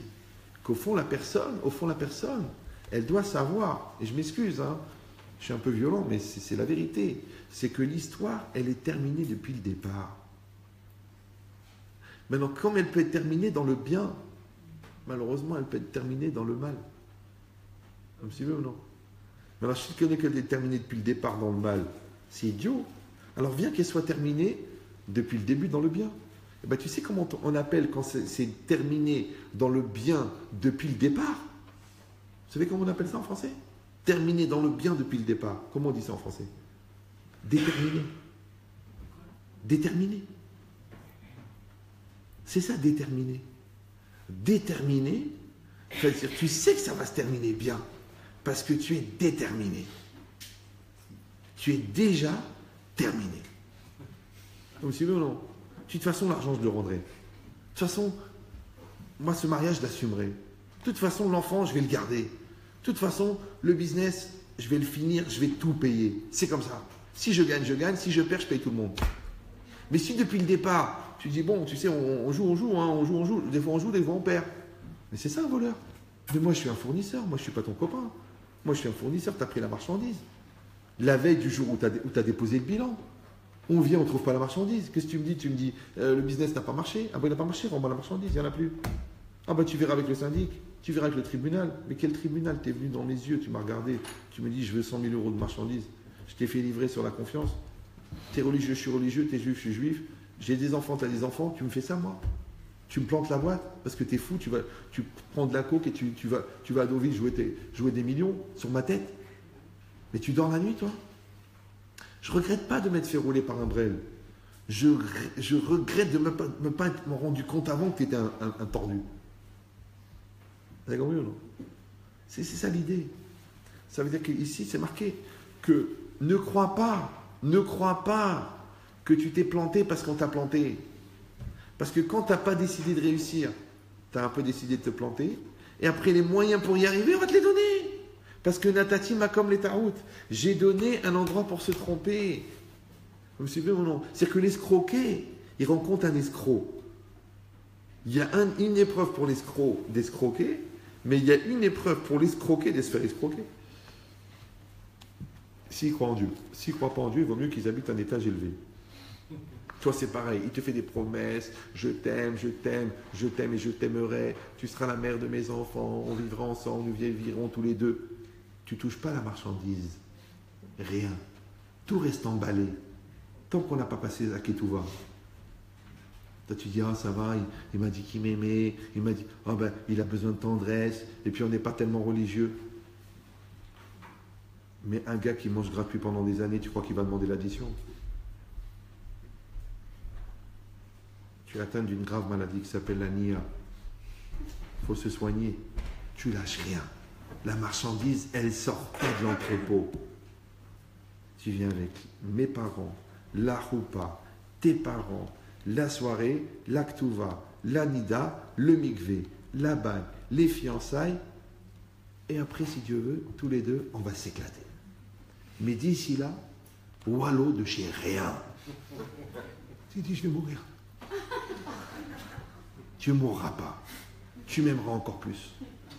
Et si je te laisse profiter et manger gratuitement dans le magasin, au bout d'un moment, tu vas dire, peut-être que j'ai le droit de goûter un autre magasin avant de finaliser mon choix.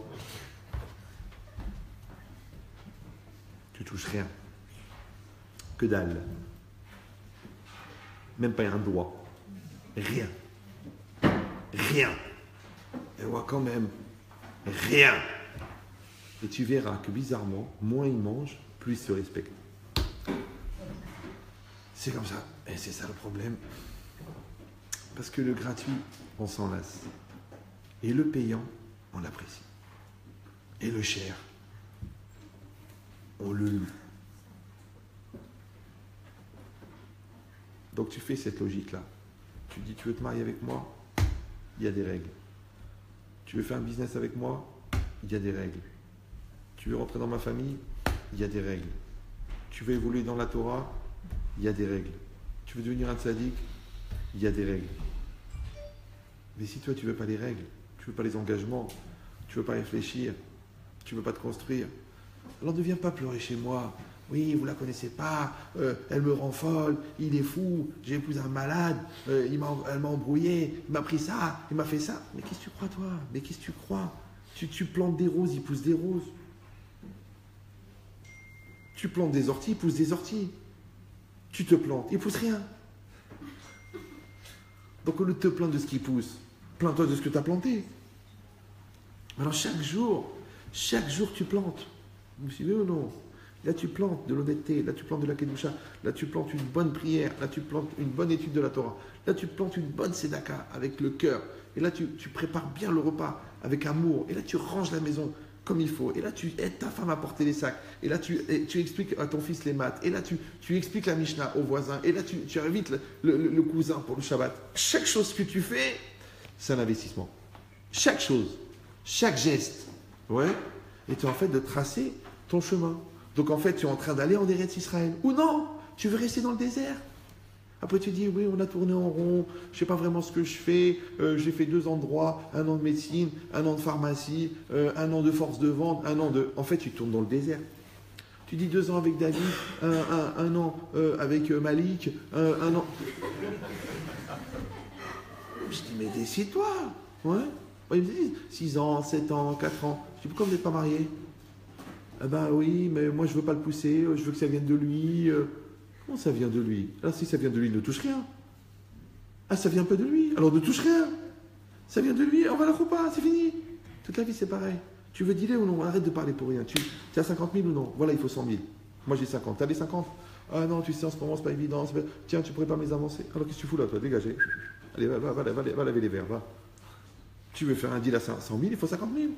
Tu veux ma fille? Toi, tu veux ma fille? Oui, Rav, vous seriez d'accord que j'épouse votre fille? Ok, t'es qui, toi?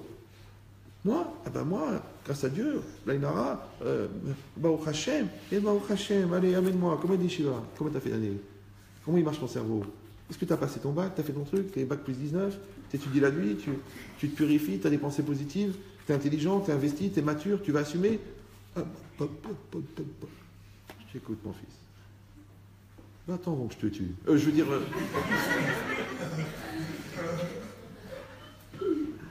Tu joues dans la cour des grands, là-bas. Va essayer. Il y a d'autres rayons, peut-être moins chers. Ouais, c'est normal. Et dans tout, c'est pareil. Et cette logique-là, c'est ça. C'est que ne crois pas que la réalité, tu vas la légitimer. Ouais. Non, tu vas faire le contraire. Tu vas comprendre combien elle est adaptée à toi. Mais cette logique-là, c'est que, ça veut dire, ne viens pas me dire que c'est à cause de cela que tu n'as pas pu ou que tu as fait cela. Pourquoi? Parce qu'en fin de compte, quand toi, tu as fait le bon choix, Hachem, il t'a donné les moyens de faire le bon choix. Mais quand toi, tu as fait le mauvais choix, Hachem, il t'a donné les moyens de continuer le mauvais choix. Donc tu ne peux pas te servir des circonstances pour justifier ton mauvais choix, puisque c'est ton mauvais choix qui a créé les circonstances. C'est ce qu'il a dit, Natati Makom les Tarout. C'est que toi tu veux la philosophie, il y a la philosophie. Tu veux de l'embrouille, il y a de l'embrouille. Tu veux du cachère, il y a du cachère. Tu veux une fille sérieuse, il y a des filles sérieuses. Tu veux une fille tordue, il y a des filles tordues. Tu dis non, moi je suis un tordu, mais je voudrais une fille cachère. Non, c'est pas possible. Ouais. Toi, tu fais des 400 coups, et après tu mets ta jupe longue et tu dis bon, Hachem, Hachem, Hachem, est-ce que vous avez dit un gidour? Un gidour. Mais il y a un préservatif qui sort de ta poche là. C'est-à-dire que la personne, elle se clarifie et la vie, elle est facile. Maintenant, je vous dis le secret.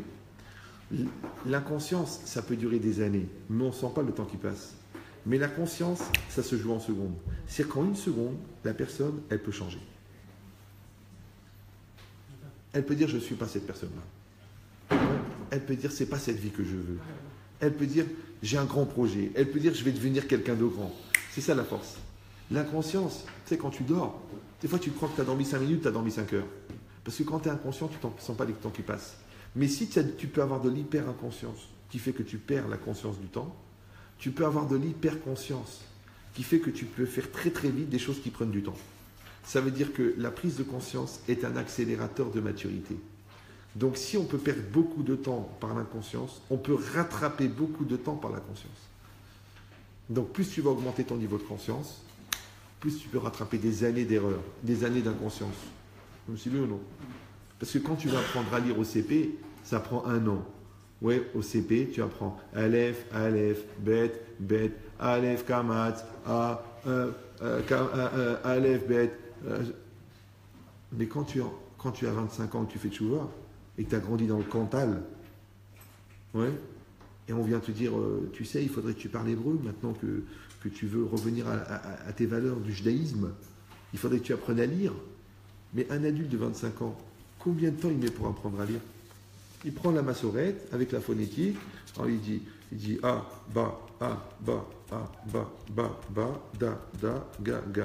ga, da, ba, ga, d'accord. Allez, les, daber, hop, baruch ata Hashem, hop. En un mois, il a appris à lire. Ben, il apprend une fois, il s'entraîne tous les jours. Donc tu vois ce qu'il faut en 1 an pour un enfant, il faut en 1 mois pour un adulte. Vous me suivez ou non? C'est pour ça que tu vois des gens, par exemple, qui changent de filière. L'autre, il a pris 3 ans pour faire son CAP de pâtisserie. Et l'autre, il travaille dans la banque. Maintenant, il veut être pâtissier. On lui fait un stage de 6 mois. Maintenant, il n'a plus besoin des maths et du français. Parce que ça, c'était pour l'occuper, parce qu'il était jeune, il avait 16 ans. Ouais. Mais celui-là, il a 25 ans. En 6 mois, il est pâtissier. Alors, de vous à moi, si un mec qui met 6 mois pour être pâtissier, pour être dentiste en 1 an, mais il y en aurait trop. Vous me suivez ou là? Parce que tu crois que tout ce qu'il a appris va s'en servir? Non. Donc ça veut dire quoi? Ça veut dire que si tu mets de la détermination, tu peux accélérer le temps. Mais si tu mets de l'indétermination, tu peux étaler le temps. Tu te réveilles, tu fais comme ça, tu fais 7h moins 5. De toute façon, le réveil il est à 7h.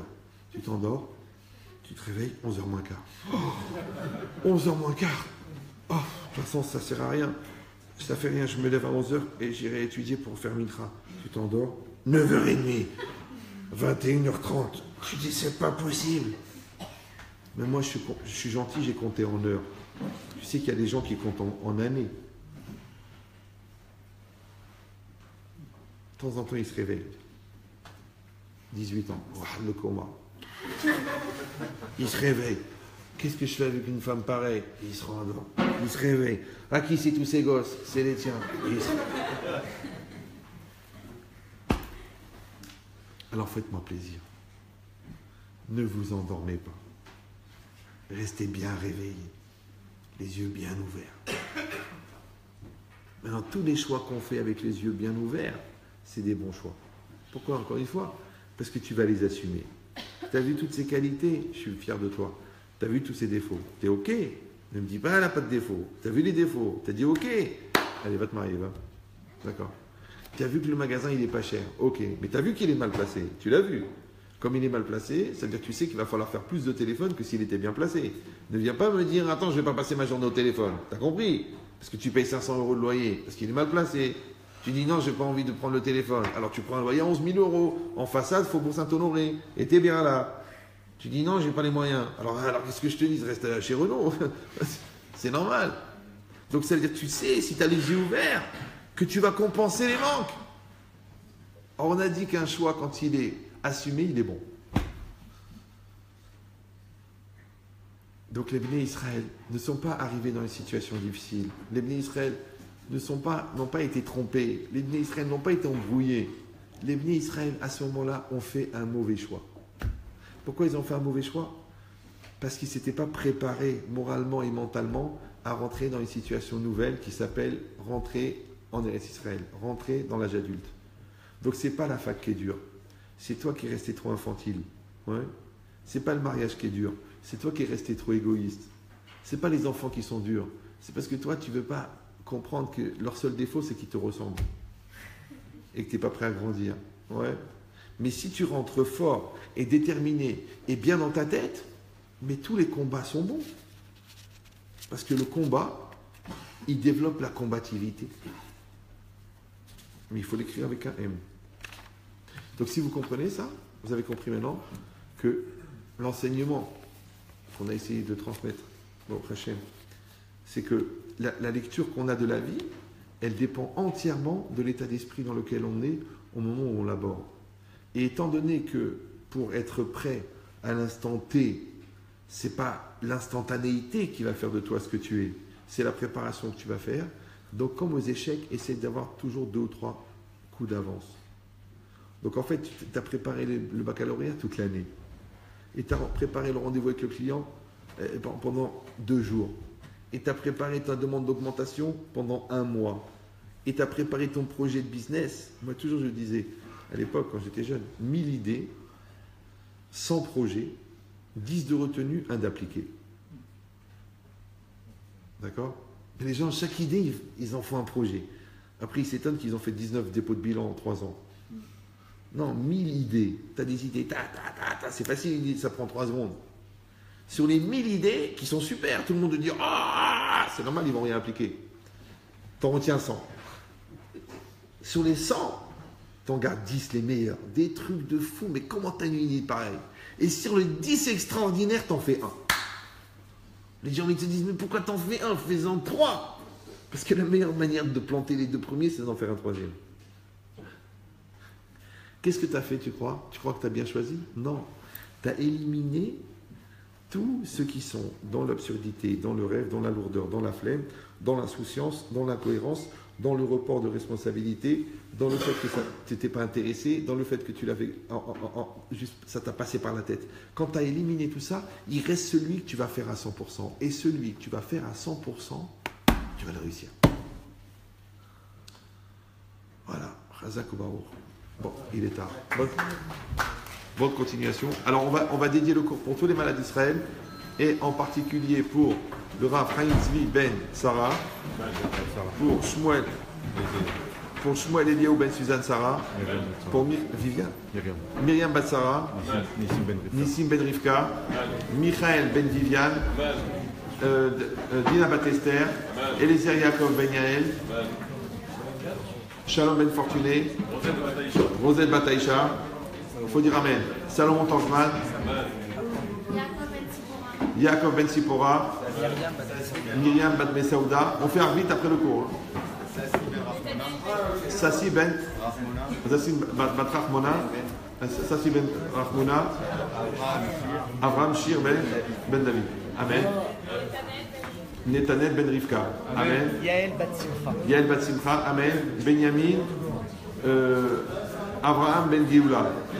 Amen. Simcha Bat Frecha. Esther Bat Frecha. Saada Bat Kamra. C'est ma belle-mère. Chaya Lolita. Chaya Lolita. Esther Bat Kuka. Non. Chaya Lolita Esther Bat Kuka. Mais le prénom de sa mère. Bat Kuka. Ah d'accord. Sarah Lolita. Chaya Esther Bat Kuka. Amen. Chaya Usan, le Rav Yosef Chaim Akohen Ben Saouda. Bon. Ruth Fitoussi. Amen.